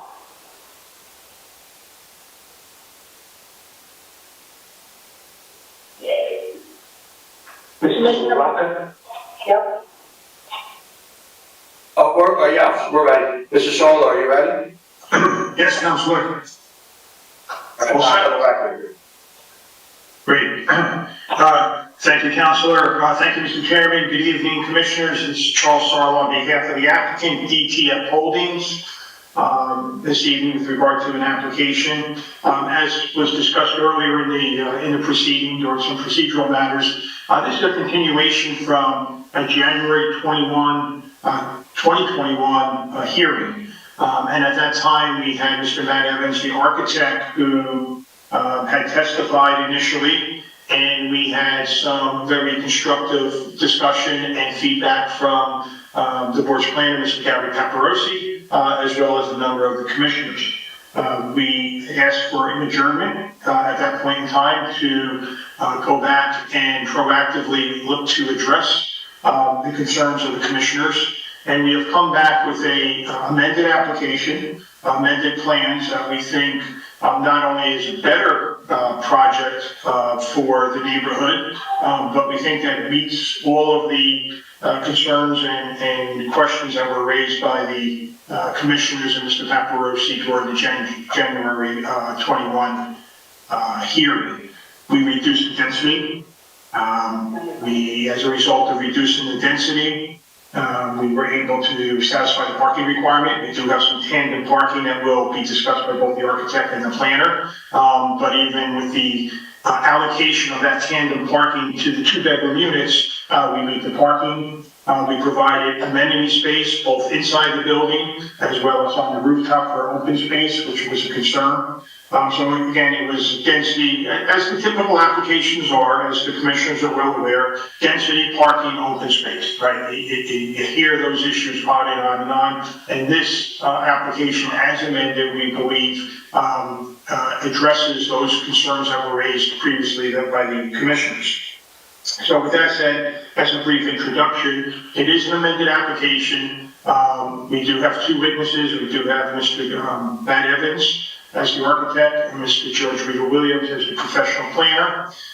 This application does require a number of bulk variances as well as the density variance, as well as the use variance because it is located in the H1 district. I'm not going to get through all the variances because we do have Mr. Williams to testify in that regard.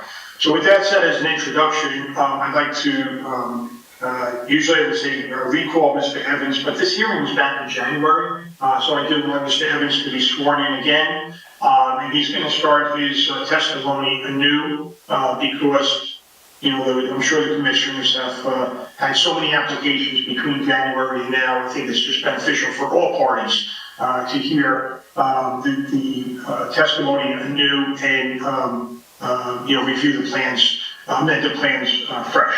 So with that said as an introduction, Mr. Evans, I'd like to have you sworn in. Please raise your right hand. Do you swear affirm testimony about to give the truth, the whole truth, and nothing but the truth? Yes, I do. Say your full name for the record. Matthew Evans, architect, 470 Chamberlain Ave, Paterson, New Jersey. Thank you. Mr. Chairman, I'd like to, in the interest of time, I'd like to submit Mr. Evans as an expert in the field of architecture. I was listening in on the prior application, and I know the board had accepted him. Thank you, Mr. Chairman. Okay, thank you, Mr. Chairman.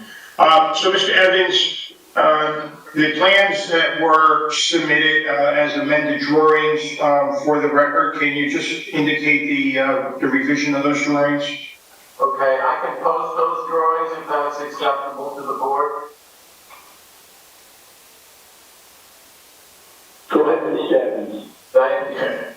And Mr. Evans, if you could just call out the date of the revision for the record? So we have a 6-sheet submission.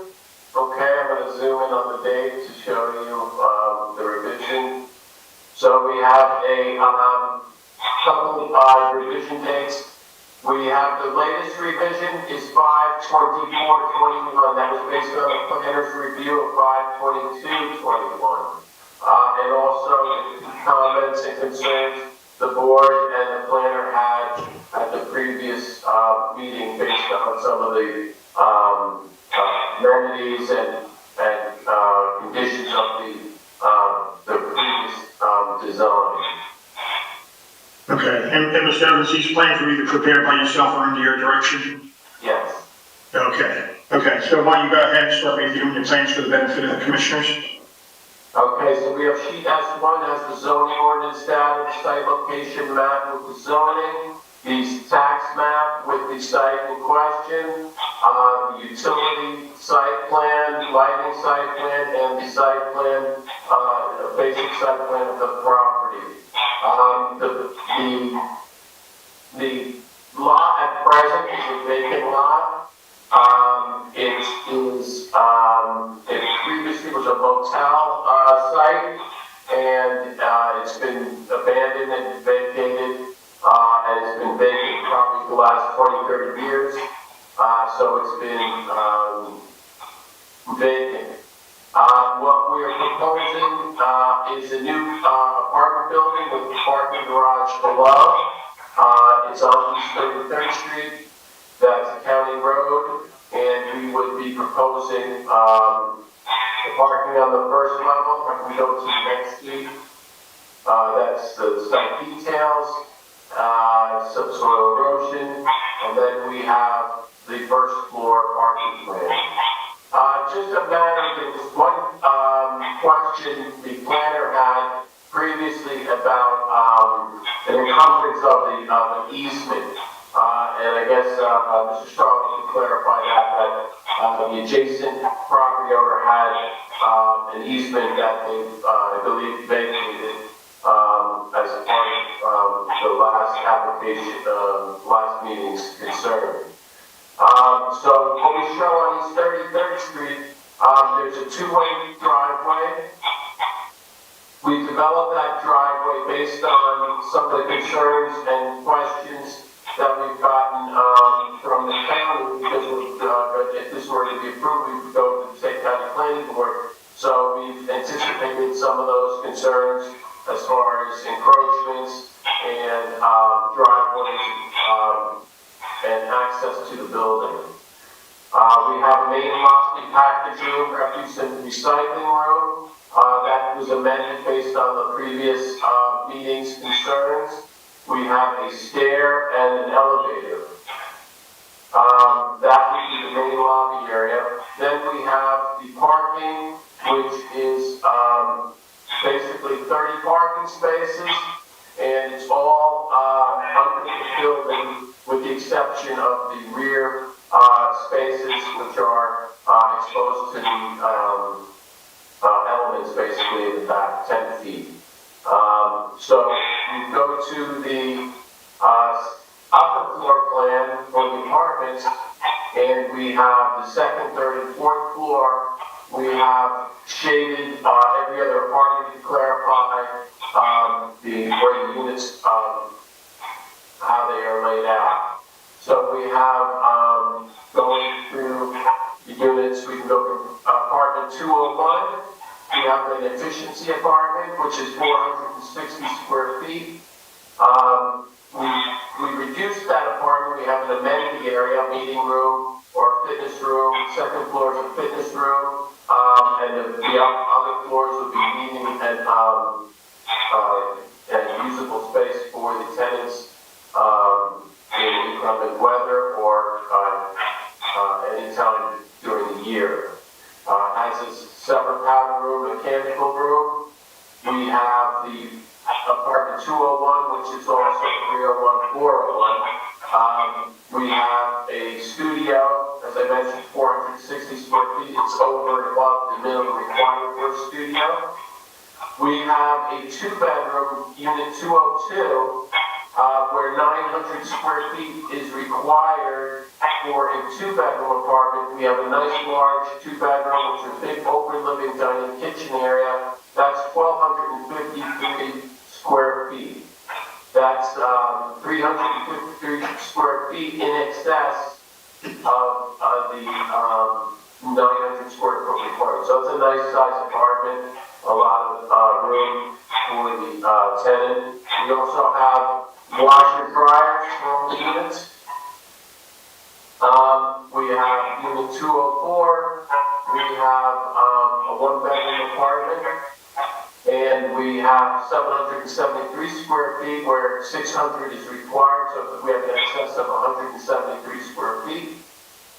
We have unit 206, which is a two-bedroom apartment, as I mentioned, 900. Also, we have 257 square feet excess area. So that's a nice large open apartment with large bedrooms. And also 208, we have 818 square feet for a one bedroom or 600 square feet. So we have an excess of 218 square feet for that apartment. 207, we have 1,039 square feet, so we have an excess of 139 square feet for that apartment. As you can see, it's a nice, large, open living, dining, kitchen area. And then we have the 2 bedrooms. We have 2 bathrooms.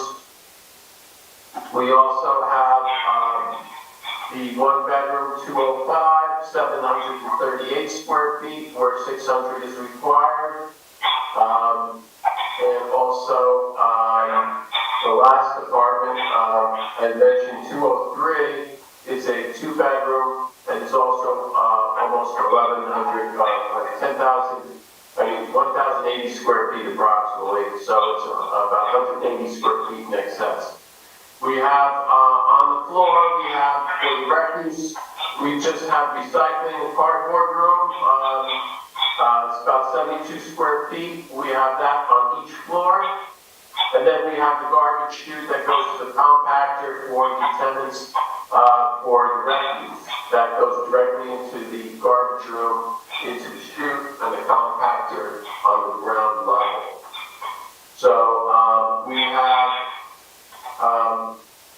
24 units in total, where we have 33 parking spaces proposed.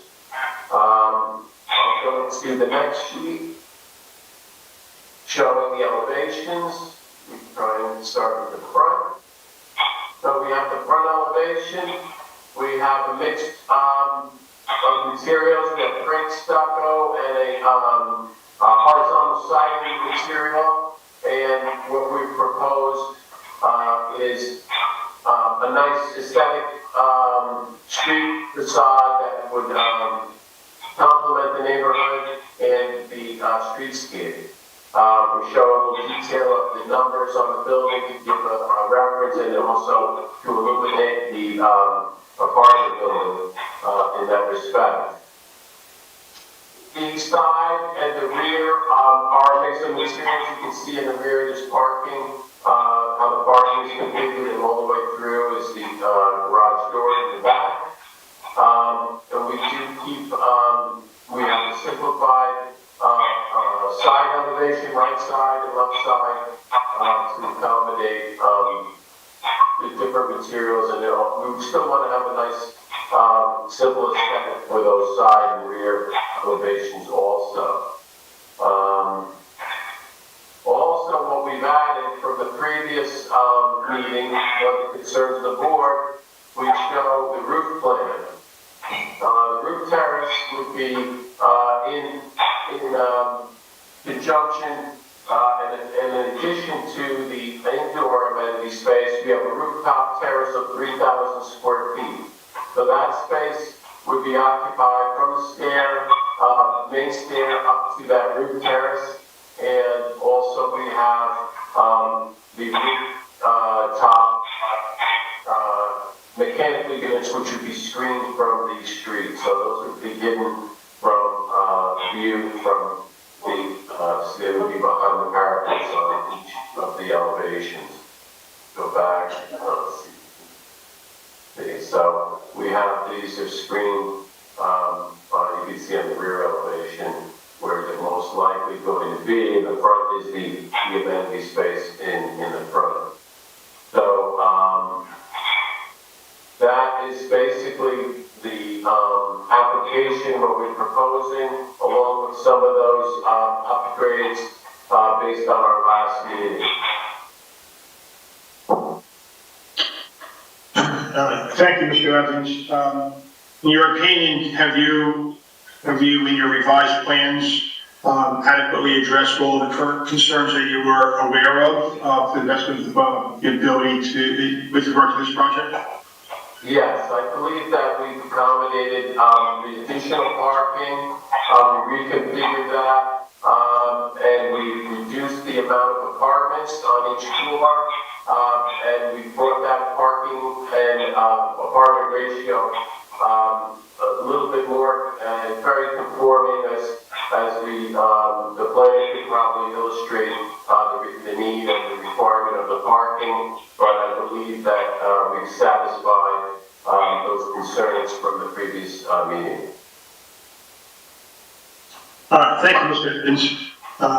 Councilor Jim, I have no further questions at this time for Mr. Evans.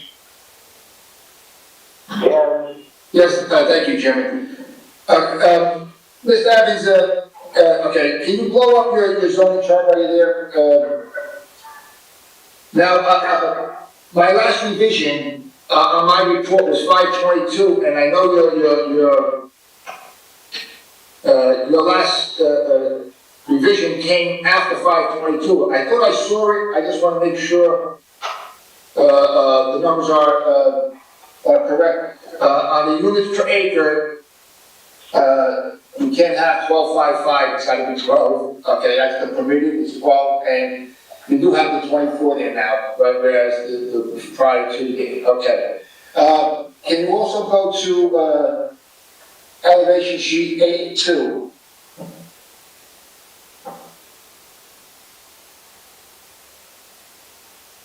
Yeah, okay. Again, your front setback is 0, and it looks like you have some sort of awning, above the, entrance to the garage and the entrance to the building. That awning, is not depicted too clearly, but it seems like you put one there, and the building is online, and as the prior building, you can't use city property for that application. So, if that's the case, there's two choices: remove that awning or set the building back some. Well, what we've done is, based on that, we've reduced that. There's no encroachments, and as I mentioned previously, this would have to go before if this were to be approved, this would go before the State County Planning Board. And as you mentioned about encroachments, they do not take lightly to any encroachments on the county right of way. So we've taken that into consideration and we've reduced any encroachments, and we don't want to have any easements with the county, so we've reduced all those to 0. Okay, so that awning, that the roof coverage has been removed, and that, it's hard to see, but that has been taken care of, right? Yeah, it's two-dimensional, so it's hard to read. Yeah. But it has been removed, the one that was encroaching out to the city property. Yes. Okay, yes. Okay. Now, I see we've added to the open space. I'm glad you put a little area there for the recycling, because the garbage chute did not contain enough of space for that, and it was right next to the stairwell and elevator, so I'm glad that works out as well. The application now, again, Mr. Evans, and I'm going to just repeat this for the commissioners, is for a 4-story building, 24 unit. You got 9 one-bedroom, 12 two-bedroom, and 3 studio. Right? Yes. Okay, all right. Listen, Mr. Evans, this application, you did a good job revision, on the revisions. The parking requirement, commissioners, is 46, and they are providing 33. Now, 13 spaces, I'm sure Mr. Williams will tell you that it's livable, and in this case, I think it is livable. You sort of have to, when I was at the site, I had, some trouble parking, but I didn't see a lot of double parking. So, so you could set a parameter, commissioners, and in this case, it is 13, but I thought that parameter, I thought the positive outweighed the negative on that. I mean, we have 13 variances in total, but I will go over them with Mr. Williams, but I do not have such an issue with the parking, because River Street is a little bit different than East 33rd, and the parking deficit is 1/3 of what it was on River Street. So, thank you, Mr. Evans, for those revisions, and I thought it was you did well job. Thank you. That's all I have, Mr. Chairman, Mr. Evans. any commissioners have questions? Yes, this is Jonathan Hodges. Are there laundry facilities in these apartments? Yes, each apartment has its own separate laundry washer dryer stackable type.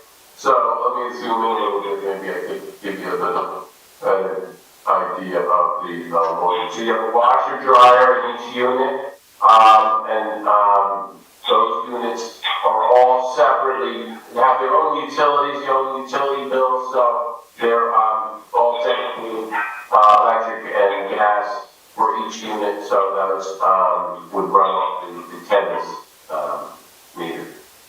Thank you.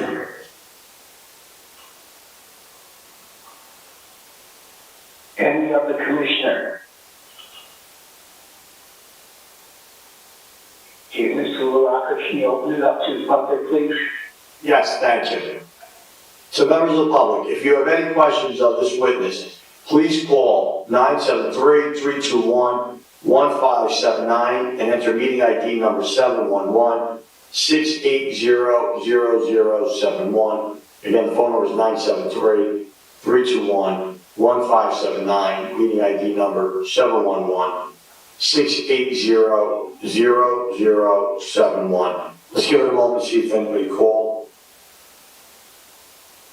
We do not have any calls at this time. Let's give it another minute specific.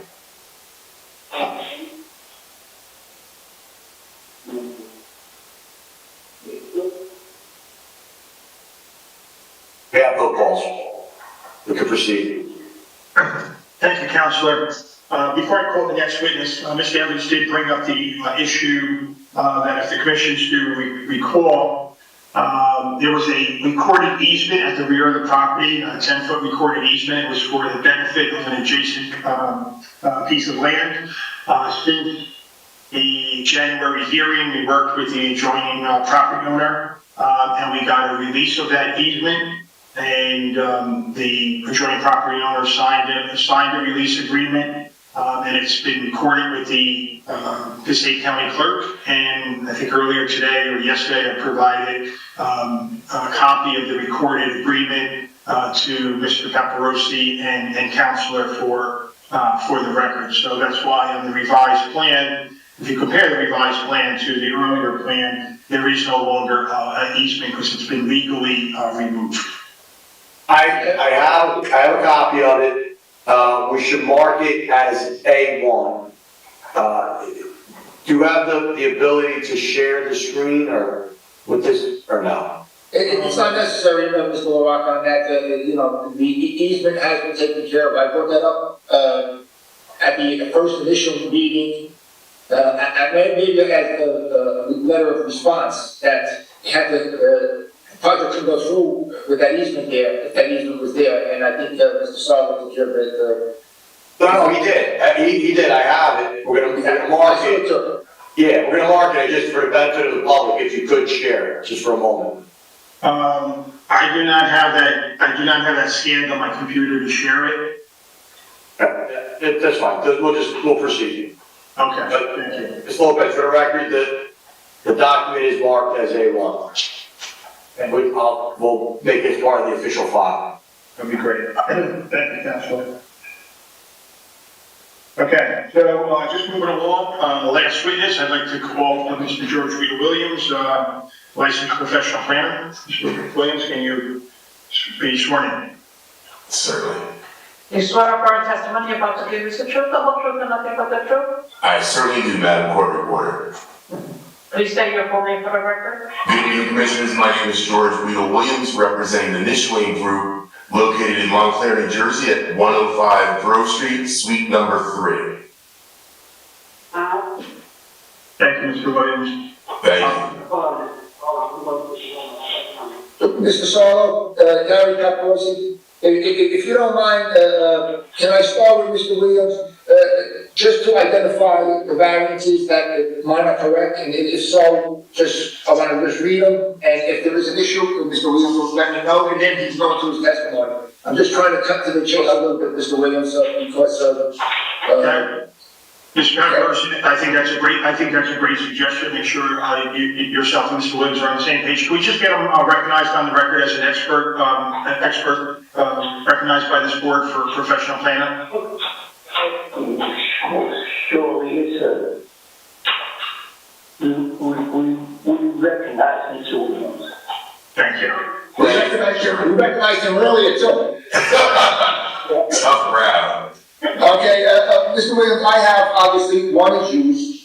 Okay, and the reason for this is because we're proposing a low-rise building. So I have, and we're using those bulk requirements as our standard.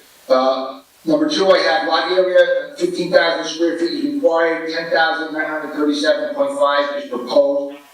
Lot width, 150 is required, 87.5 is proposed. Front setback, 25 feet is required, 0 is proposed. Side setback 1, 20 feet is required, 0 is proposed. Side setback both, 40 feet is required, 7.5 feet is proposed. Rear setback, 20 feet is required, 10 is proposed.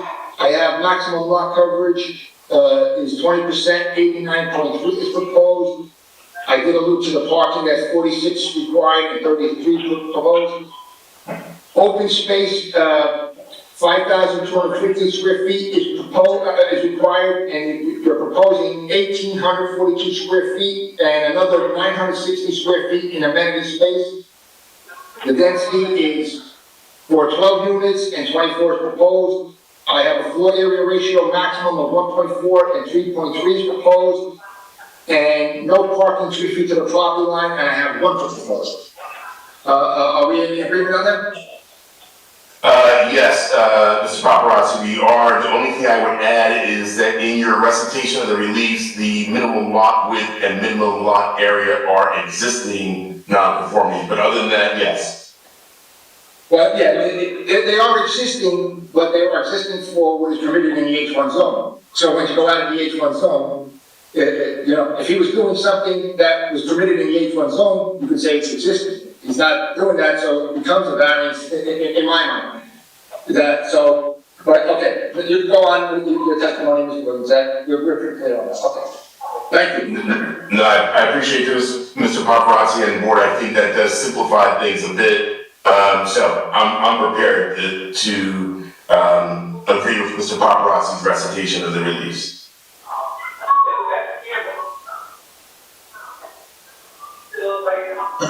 Thank you, Mr. Williams. Okay, you want to start with your testimony?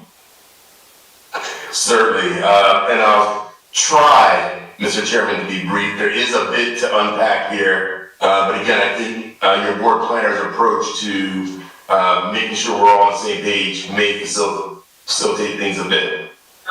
All right. So again, as the board knows, a few things for the record. I hate to be redundant, but just for the record, this is property commonly known as 182-188 East 33rd Street. It's located in the city's east side neighborhood and identified in your municipal tax records as block 8504, lot number 5. As you heard from Mr. Evans, the property is approximately 10,937.5 square feet, and it is a vacant lot and has been vacant, much to the negative impact on the community for over 2 decades. I think Mr. Evans intimated that almost 3 decades. It is located in the H1 hospital zone, and the intention of that district is, according to section 500-2.1 of your code, as follows. The H1 hospital zone is specifically designed to meet the needs of the hospital for future expansion. In this zone, the existing land use types of 1- and 2-family homes are permitted uses, and the existing hospital, its expansion and related medical uses to support a public purpose institution are permitted by conditional use site plan approval. There is a footnote to 500-2.3 in the schedule of bulk and area dimensions, and that reads as follows. The requirements specified in this table are related to hospital-related permitted uses in the district. The bulk standards for the hospitals are specified in section 500-5.26 use permitted in the R3 district, and this is what Mr. Paparazzi was referring to earlier, shall be subject to the applicable requirements of the R3 district, and to that end, the R3 district standards apply, specifically standards itemized for low-rise apartments. Again, your board planner teased that out a few moments ago.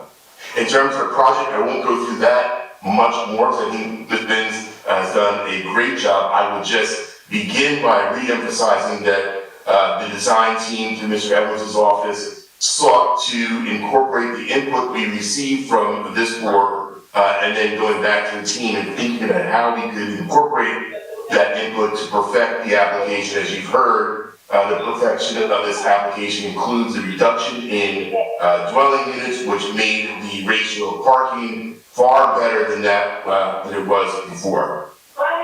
You've heard testimony from Mr. Evans about the parking on site, and the delta for what's required is now 13 spaces as opposed to what was required before. There are a few quick highlights I just want to hit again for this application if you were to approve it. Certainly the interior amenity space is significant, and Mr. Matt Evans talked about the meeting rooms, the fitness rooms, and the roof terrace. That roof terrace being an exterior amenity helps us increase our open space, and you'll hear me talk momentarily about our proximity to the park. I won't go through the recitation of the reliefs. I think we've done that already with your board's planner. I'll conclude the introduction by just saying the site is convenient access to mass transportation, which helps us with our de minimis exception that we'll request on Broadway, and employment opportunities. We know that the medical arts complex, formerly the Barnett Hospital, recently reused as a hospital facility to treat COVID patients.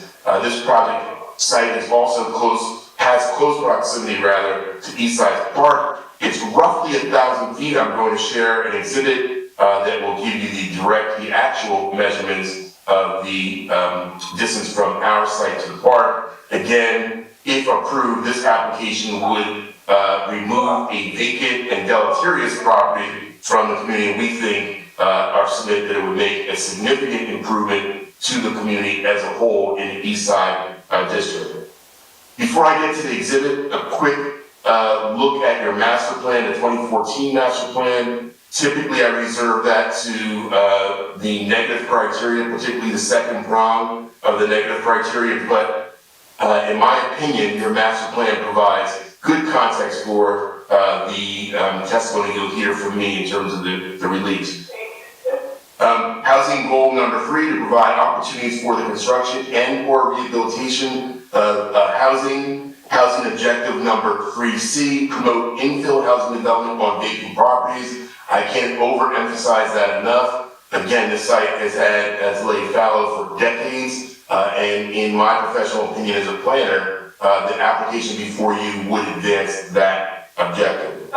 Housing goal number 4, to stabilize and improve existing residential neighborhoods. Again, converting this vacant lot to quality housing would lend to the stabilization of the neighboring community.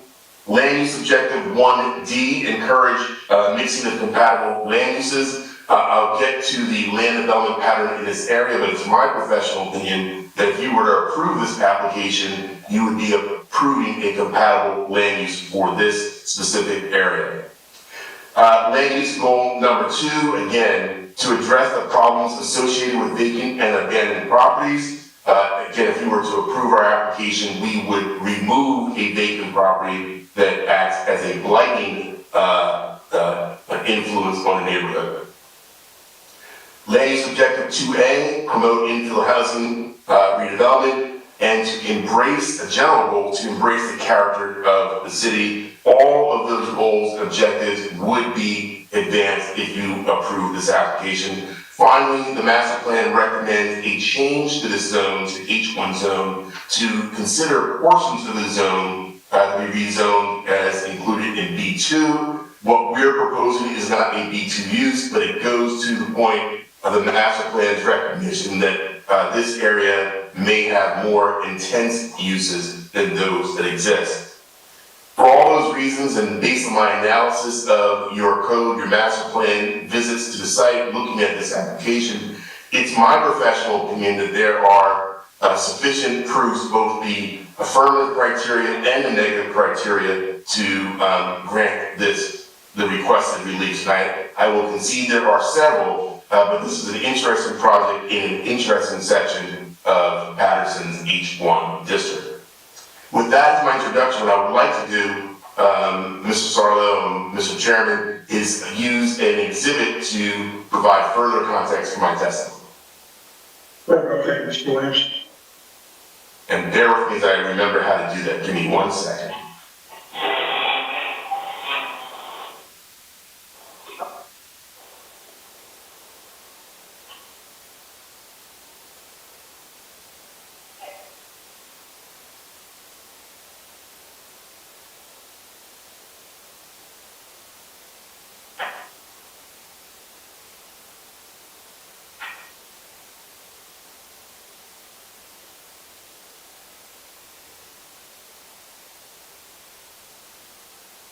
I believe we have to mark this. This is an exhibit that was prepared by my firm.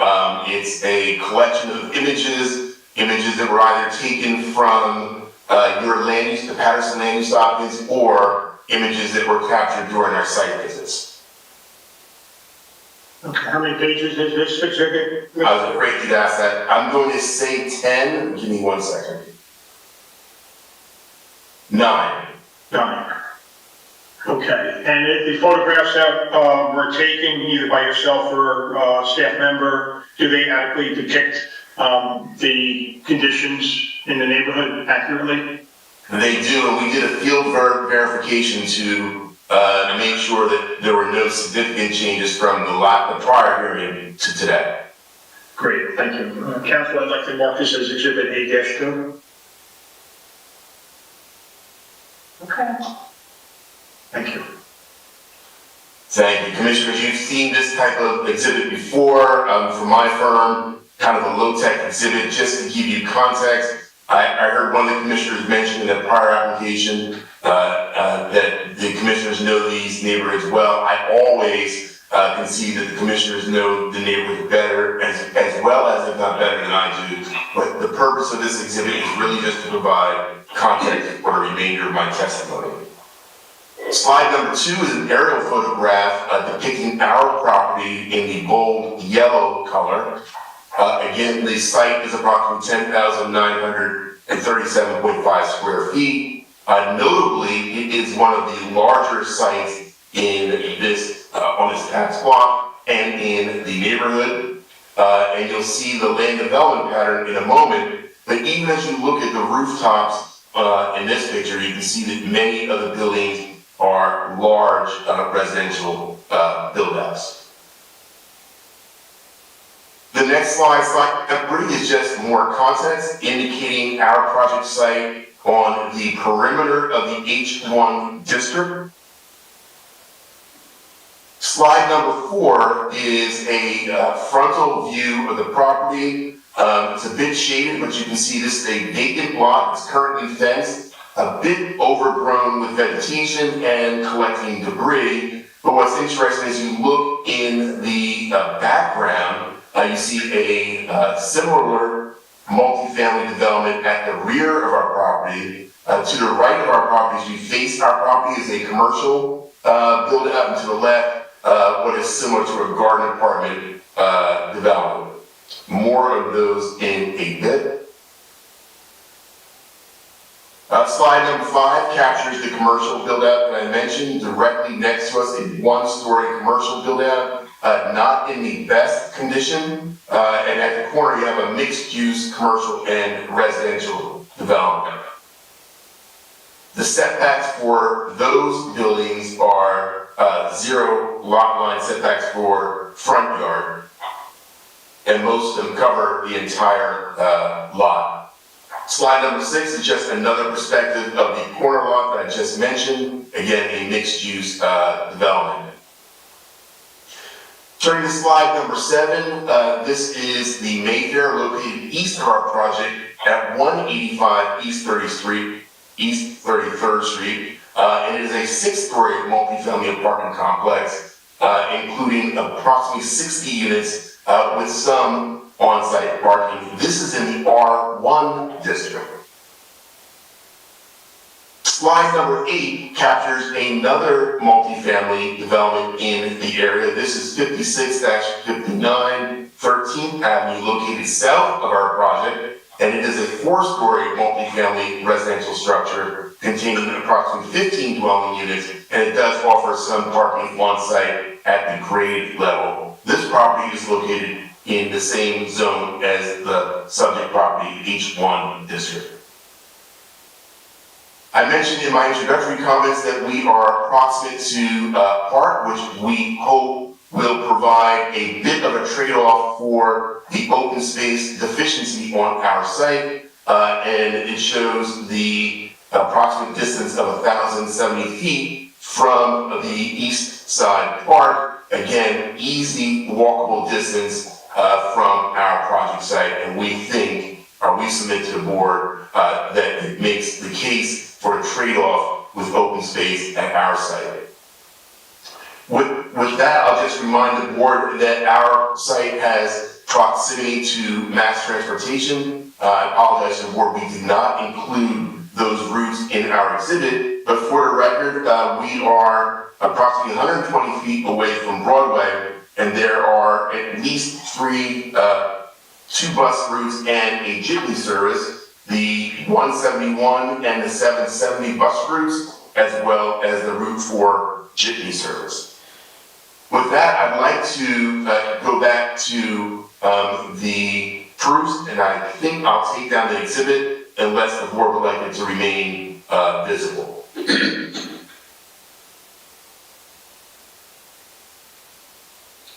Chairman, can you take down the exhibit? Yes, it can. If I could just figure out how to do so. Give me one more second.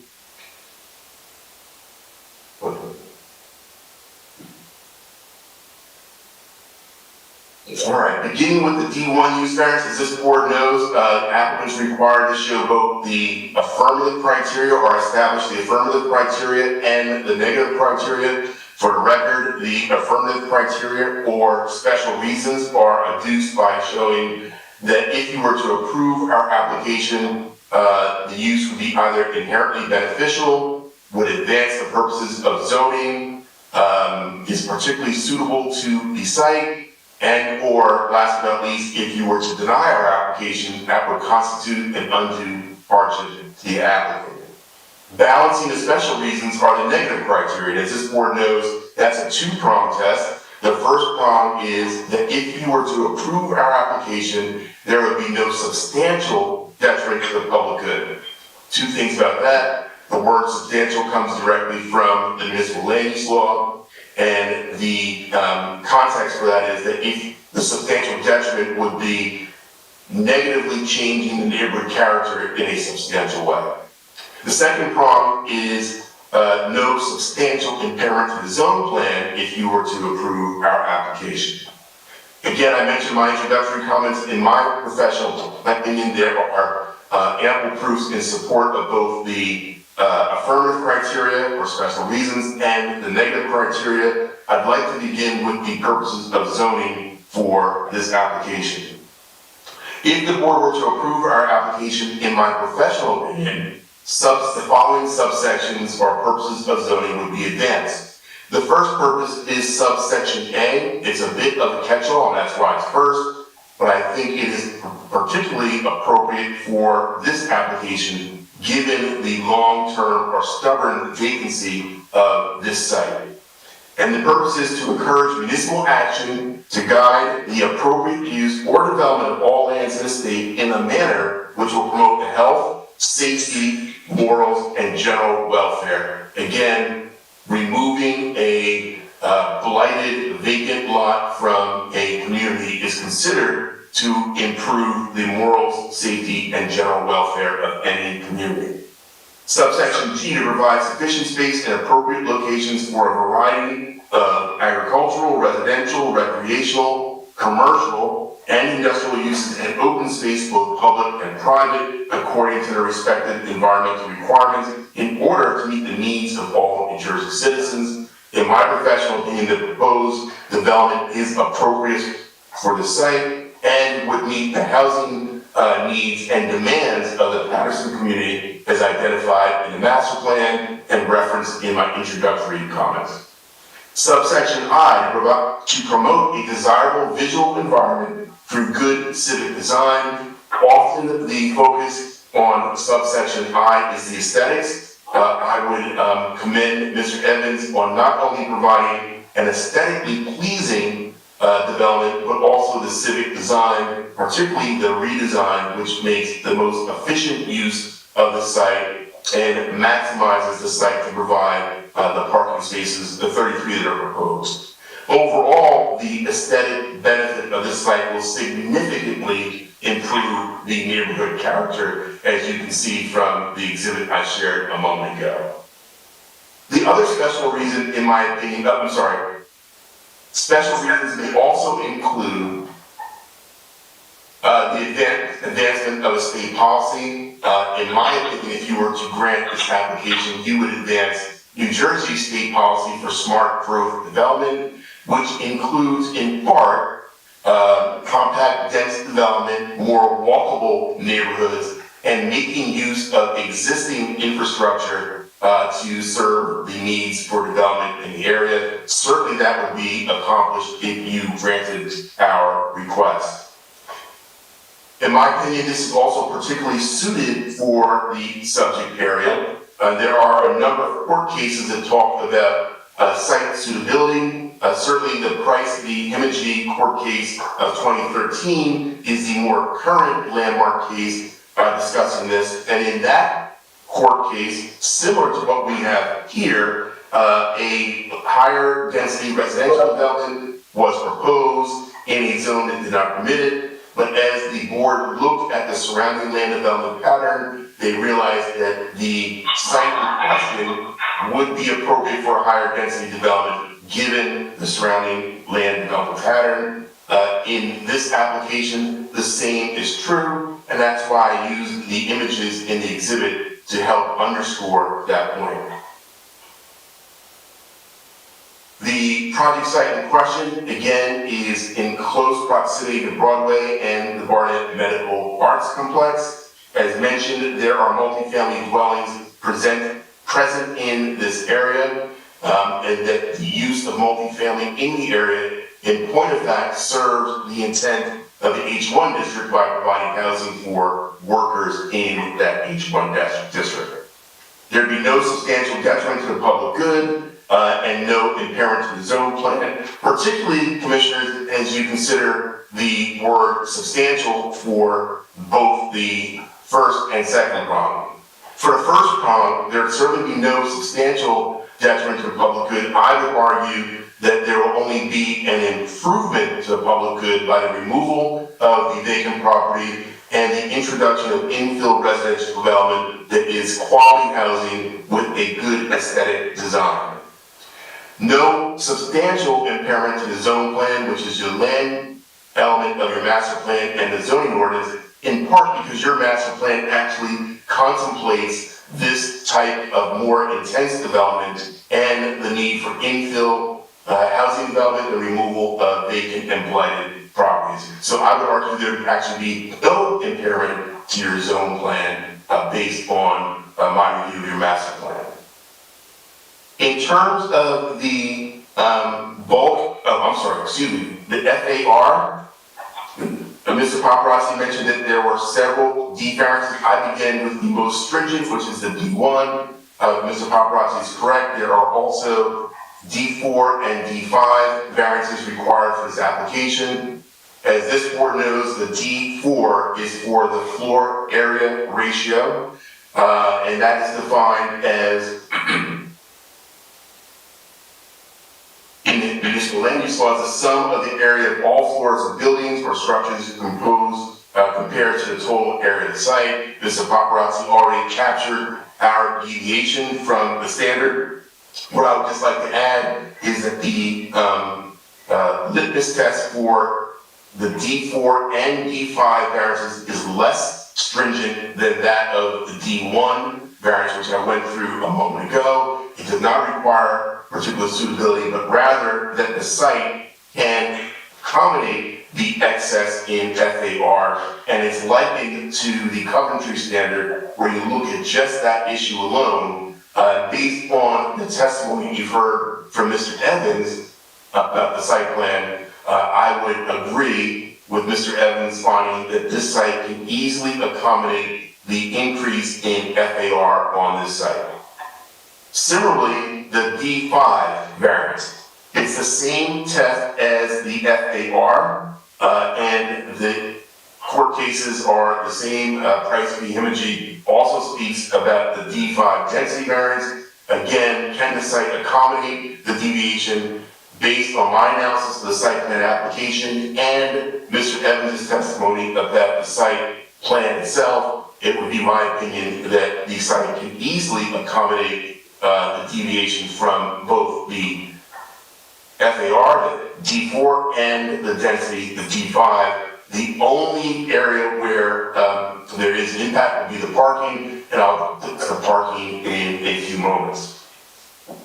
That takes us, in my opinion, to the C variances. In my opinion, those C variances would be contextualized under the C2. As this board knows, there are two contexts for C variances. The first is a C1 or hardship variance, where we show that the site is unusually sized, shaped, or unusual topography, or structures lawfully thereon make it difficult to comport with the strict application of your code. The C2, however, is the flexible C, which allows the board to consider those deviations from the code on the basis of, are they a better zoning alternative than a strict application of your code? And are they grounded in the purposes of zoning? There's a court case, Guelph case, that suggests that the board can also look at these, the Poland case, excuse me, can look at the deviations from your bulk and area standards in total to see if the overall project in its totality as presented by Mr. Evans makes sense for the site and for the surrounding area. I'm going to suggest to the board that that Poland context is appropriate for this case as you look at our deviations from the strict application of your code and the project as a whole. In my opinion, the C2 context allows for you to make a determination that on the whole, what we are proposing is a better zoning alternative than a strict application of your code. In terms of being grounded in the purposes of zoning, they really mirror the same purposes of zoning as the D1 variance, particularly subsection A. Again, removal of the blighted condition caused by a multi-decade vacancy is an overall benefit to the terms of the housing in the area, the lot aesthetic, and the community vibrancy, particularly the streetscape in this area. Subsection I, the desirable visual environment and good civic design. I'm not going to repeat all of what I said under the D1, but I think it bears repeating that the design team looked at how best to approach this site in a way which is sensitive to the bulk area standards, but realizes that those standards are intended for a lower density development, but that this site lends itself to what is being proposed given the land development pattern in the area. And I would argue that in that context, there are no substantial detriments to the public good. You heard Mr. Evans mention that he's pulled back the site, or there could be no encroachment on the front yard setback, on the right of way, rather. And that as you look at the land development pattern, what we are proposing in terms of setbacks is very similar or akin to what is the surrounding land development pattern. In my opinion, the benefits far outweigh any detriments, and I would go a step further and say there really are no detriments in the given proposal. That leaves the following deviation from your standards, which is parking. Mr. Paparazzi, and I believe Mr. Evans mentioned we are deficient by 13 spaces, which is better than the prior application was presented to this board, but still shy of the actual requirement for your code. There's two ways to look at the deviation. One is the RSIS de minimis exception and or C2. Both acknowledge that there are a number of circumstances in which a deviation of this type is acceptable and perhaps even appropriate. Before I get to those, I'm going to repeat what my colleague mentioned in a prior application, and that is a reference to your master plan. It is section, master plan goal number 19, page 6-45, and it mentions that the land development ordinance should be reviewed to revise parking standards, and I'm going to read a section of that recommendation. While insufficient off-street parking can be problematic, excessive off-street parking has its own negative consequences as well. Providing off-street parking can be expensive and even cost prohibitive for a developer, and it also uses space that could potentially be put to another productive use. Parking spaces that are needed for specific times, such as, and it goes on to more shared parking, which is not the case in this instance. What's important to note is that we will be providing more than a 1-to-1 parking ratio on the site. We have ample access to mass transportation, and it's the developer's considered opinion that we will actually provide more than adequate parking for his targeted market. There's also a court case, the Valenti v. Obsequian court case, which provides boards like this some guidance, and it suggests that where the actual demand for parking is less than that of the code, it is appropriate for the board to consider the granting of the relief in the C2 context. Similarly, for the RSIS allows for a de minimis exception, particularly when you consider urban versus suburban, availability of mass transportation, as two characteristics that would make that de minimis exception appropriate. As I mentioned, we are proximate to at least 2 buckets on Broadway and the Jitney. Our parking ratio is approximately 1.35, and as you look at the layout of that parking, my opinion is that the de minimis exception would be appropriate for this site. There is a lot of literature that talks about parking in urban areas. I'm going to skip that for this evening and rest on the testimony that I've provided thus far, but I'm certainly available to answer any questions about the testimony thus far. And Mr. Chairman, that's as brief as I can be.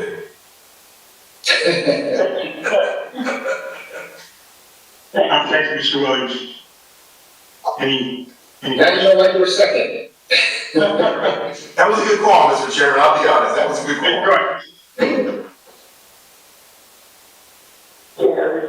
Yeah, thank you, Mr. Chairman. Before I question Mr. Williams, Mr. Sarlo, there are no more witnesses. The applicant is not going to testify, or somebody representing the applicant? No, Mr. Paterson, unless there's a very specific question that the experts cannot answer. Okay, I had one. Maybe you or Mr. Evans can answer. Is there going to be a private hauler, or do they plan on putting garbage pails out in front of the street? Because I had some questions about that, and I'm hoping it's a private hauler. Well, the intent, I think, with a lot of other developers is to put the garbage cans out the street, but if that's going to be a recommendation by yourself to the board as a condition, we would certainly, adhere to that. The only reason I say that, Mr. Sarlo, is because the amount of bins that are shown by Mr. Evans, I'm not sure if it's, number one, if it's going to handle 24 units, and number two, I would much rather not see, 15 garbage pails. When you have a new site, you have to use a little bit more foresight than if the need should come, other than 2 times a week or whatever the city picks up, I would like to have that on the record that there would be a private hauler on that. Understood, Mr. Paterson. We could stipulate that. Thank you, okay. Mr. Williams, listen, and I'm gonna show you how to do it. When the master plan talks about excessive parking requirements, you know, as I said to the last applicant, when you have 13 variances, you're causing the problem, not the site. So, now, with that being said, the first application, board members, was 5 stories and I think 32 units. And I believe they were anywhere from 30 to 32 spaces short. So, I want to thank Mr. Sarlo and his staff for the reduction, because quite honestly, you know, to protect the city, Mr. Williams, we sort of have to have a guideline. We just can't have every application 30 spaces short. You know, when these all come to fruition, you know, there's going to be a problem here, because Paterson is not going to have residential railroads and the light rail. It just cannot be done, not our time anyway. And it would have to consume too many buildings, and the cost would be just too high. So you're relying on buses, and you know, and the problem with that is weather, accidents, breakdowns, whether they run on weekends, whether they stop after 6 o'clock. So, you know, it is not the best of alternatives, you know. But in this case, folks, what you have is, again, as Mr. Williams alluded to, you have an empty lot. And I sort of draw the line, you know, I try to have a line for myself where, although there were 13 variances, a lot of them are setback variances, and that's common now in Paterson and in current redevelopment. But the density dropped down now, so we're only 2 to 1, which is not egregious, and the floor area ratio is about 2.2 to 1. Again, so I think the positive aspect and the criteria for the 13 spaces is not detrimental to that point. The block to the east, 13th between 33rd and I'm not sure if it's 34th, it's all church property, and Mr. Williams pointed that out, and obviously, you know, that gives to street parking, although street parking is not part of your application, but in this case, there is a little bit more, although there was not a lot when I went for inspection. It wasn't double parking, triple parking. So, to just, again, be brief, I'm going to say that I think that, you know, this is like on the border for me. I think that the positive criteria outweighs the negative. You have to realize, Mr. Williams, 13 variances is 13 variances, and the city has to, the board anyway, to protect the city, it sort of has to make some sort of, and I think you're right at the cutoff here, and I would suggest that the application be approved, and I would also, but I would also defer the parking to the commissioners. Broadway does have a little bit more of bus traffic than some of the side streets, even though I'm not, you know, 100% thrilled with that. But again, you have to realize we're only talking 13 spaces, and I think the construction here, and the cost wasn't given, but I think that you know, you have to give a little wiggle room to invite some new construction like this. I think it's a good application. I think it would have been great if it was downsized a little bit, Mr. Williams. You know, maybe not as much as setbacks, but, just a little bit in density and floor area, just, a little. I'm not saying the floor, but, I think the positive does outweigh the negative. Thank you, Mr. Chairman, that's all I have for Mr. Williams. And I would also say that, if the application was, if it was to be approved, I would also say that what Mr. Sarlo said, that they would stipulate to a private wall, which I would think would aesthetically be better on a new building like this. Thank you. Any commissioners? Yes, I'm just going to make this statement, Mr. Chair. I've listened to a lot of developers come in and tell us how we don't need parking, and how there's so much space, and there's so many buses and other transportation opportunities until it snows.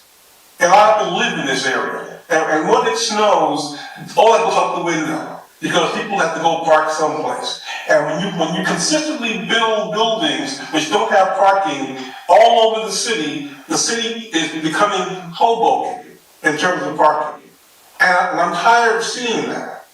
And so when you come back again, understand that this is going to be a problem. I don't care what your studies tell you. I live here. And I'm tired of having developers come in and pack these places with these dense projects over and over and over, and I have to live and try to drive through there. The hospital area there is hard to park. It is hard to park. And during the day, I use at the Mental Arts Center. It is hard to park.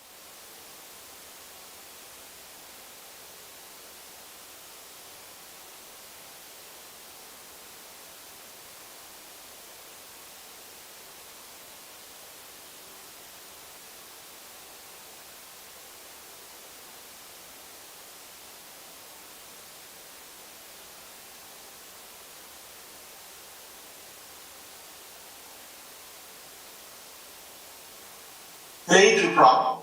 And so you're going to face increasing problems with people saying we're going to accept these kind of building structures because we can't park increasingly in our city. And I just want you to know that. That's all. Thank you. Any other commissioner? Commissioner Watkins, hello everyone. Again, Gary hit it on the nose, because the more the commissioners allow the building to continue, it's all right to say yes, but we still got to be mindful of, as Mr. Williams pointed out, the negatives and the positives. The positive in this situation is, yes, a new building is going up. It gives someone a new place to live. The negatives are when they start building, the construction that takes place. This site is right next to a four-corner, busy area, which is East 33rd and Broadway, going into Elmwood Park. So right now they're doing construction on Broadway, going into Elmwood Park. Soon they'll be doing construction on East 33rd, where folk want to get to work and get back home to work. So the question is, how long will that construction take, where people have to take detours around that area? You have on Mr. Williams' slides, which was slide 4, slide 5, slide 6, slide 7, and slide 8. He clearly pointed out the apartment building directly in front of the new development that's going to be built. On the left side of slide 5, you have a garden apartment right there. Right directly across the street, there is a 3-story apartment building right there. But on the right side of slide 5, where you have the Chinese restaurant, the convenience store, on the corner, a liquor store, another convenience store, That's where the problems come in, because people run in, run out. You can't even get through there because, again, the double park there. Don't get me wrong, I'm all for the building. I'm more concerned about our residents and folk getting through the city. It's a disaster now, and that will make it worse. Those that don't live here, I wish you would move here, and you can see what we're going through, day in and day out. I understand we have a job to do, but we have to be mindful of those that are being affected.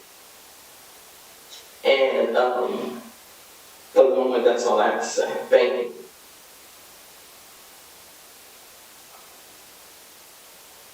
Any other commissioner? Mr. Rocker, open it up to the public, please. Yes, at this time, if any of the members of the public either have a comment or have questions for this witness, please call 973-321-1579, enter meeting ID number 711-680-0071. We do not have any callers currently, but let's give it a moment just in case.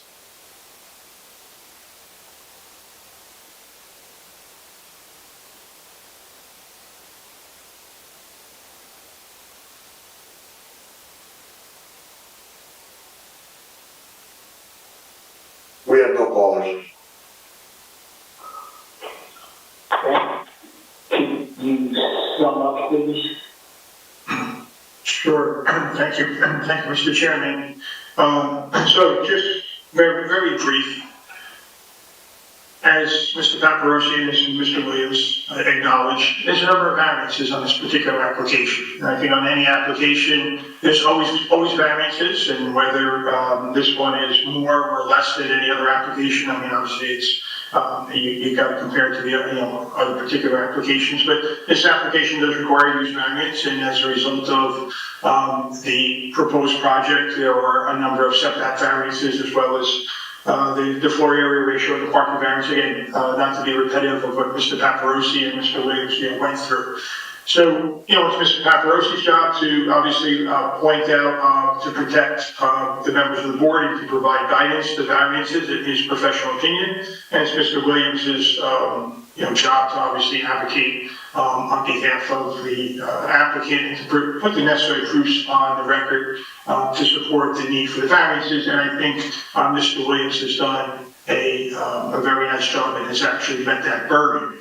I only say all that about variances in a very generic way because obviously that's what these hearings are all about, is the variances that are required and whether or not the applicant meets the burden of proof.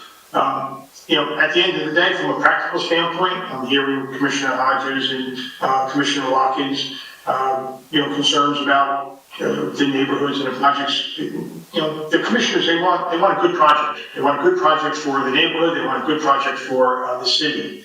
And I think this project aesthetically takes away a vacant lot, an abandoned lot.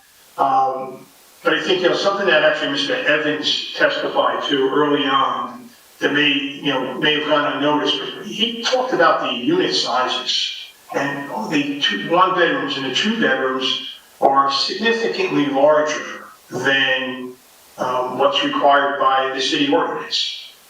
That's a huge benefit. Maybe not to support a variance, but in terms of the quality of the project. Material costs are obviously high. If you're here on the news or you're reading the newspaper, material costs are high. And if the building was shrunk and we made the units minimum size, the material costs would come down and the overall project costs would come down. But again, the unit size is being much larger than what's required. I think it just demonstrates the commitment to the community in the area in terms of trying to make a quality project. And I think the other thing that Mr. Evans didn't mention is the 2 bedrooms. If you look at the floor plan, the 2 bedrooms actually have 2 bathrooms. Go back to all the plans that have been submitted in other applications. And when you see, 2 bedroom units, probably most of them just have one bathroom. again, just a kind of a commitment to the overall quality of what this applicant wants to do with this particular project. So again, I thank all the commissioners for their time and their patience and their consideration. I do think that Mr. Williams put on the necessary proofs. I thank Mr. Paterson for his wisdom to the board and his guidance to the applicant in terms of some of his constructive criticisms back in January, which we took to heart, and we revised the application to make a better application. So with that said, again, I thank everyone for their time, and I hope that the commissioners will look favorably on this application as presented. Thank you. This application has to come from the County Planning Board, correct? Yes. Yes, it's on the county road, correct. Yes.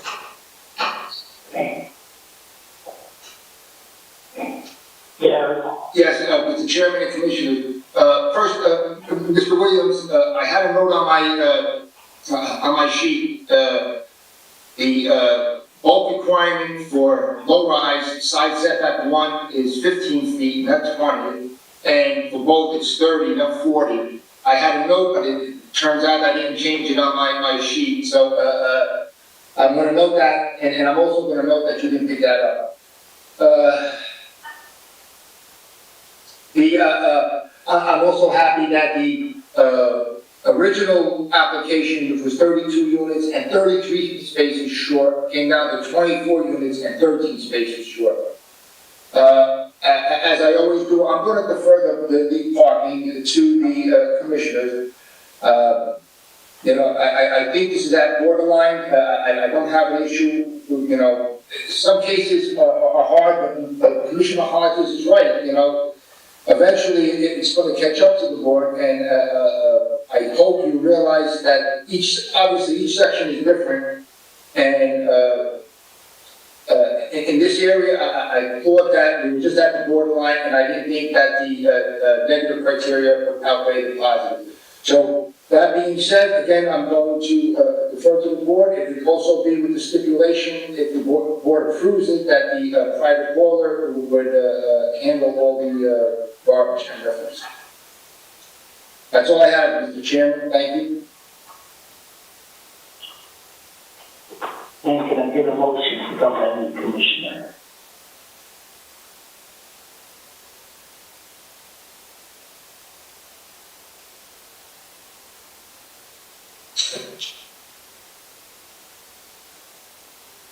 Commissioner Dumas make a motion to grant this application.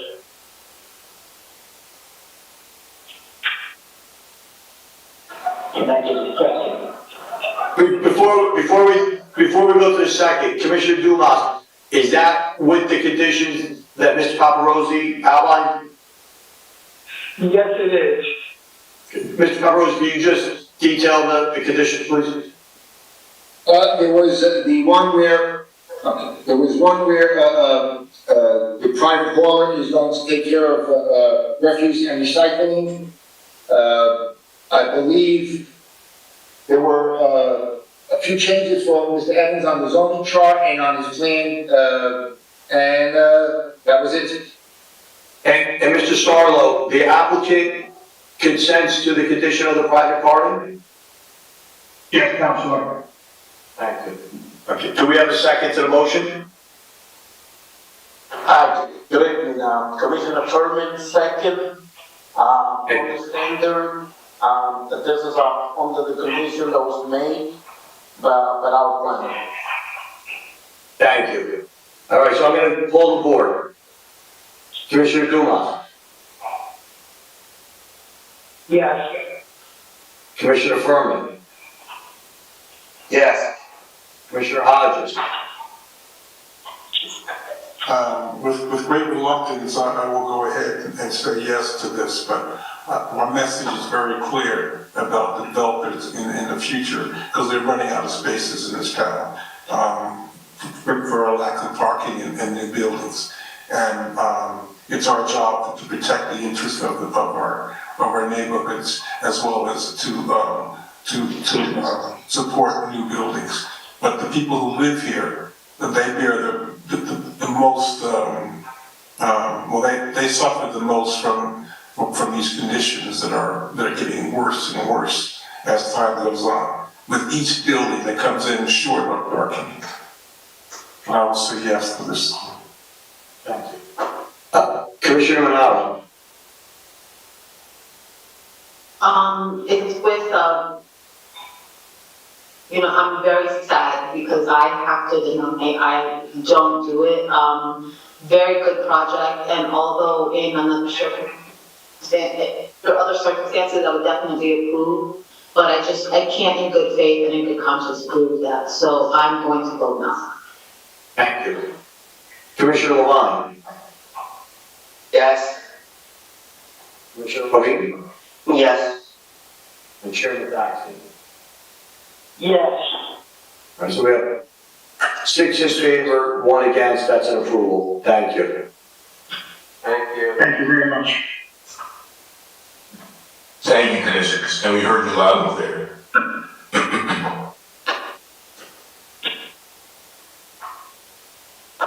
If there's no other business in front of this board, the meeting's adjourned. Good evening, everybody. Good night, everyone. Thank you. Good night, everyone. Good night. Meeting on Monday? Excuse me, there's a meeting on Monday and Tuesday. Monday and Tuesday. Those will be mine. Yeah. Okay. Yes, the special meetings Monday and Tuesday.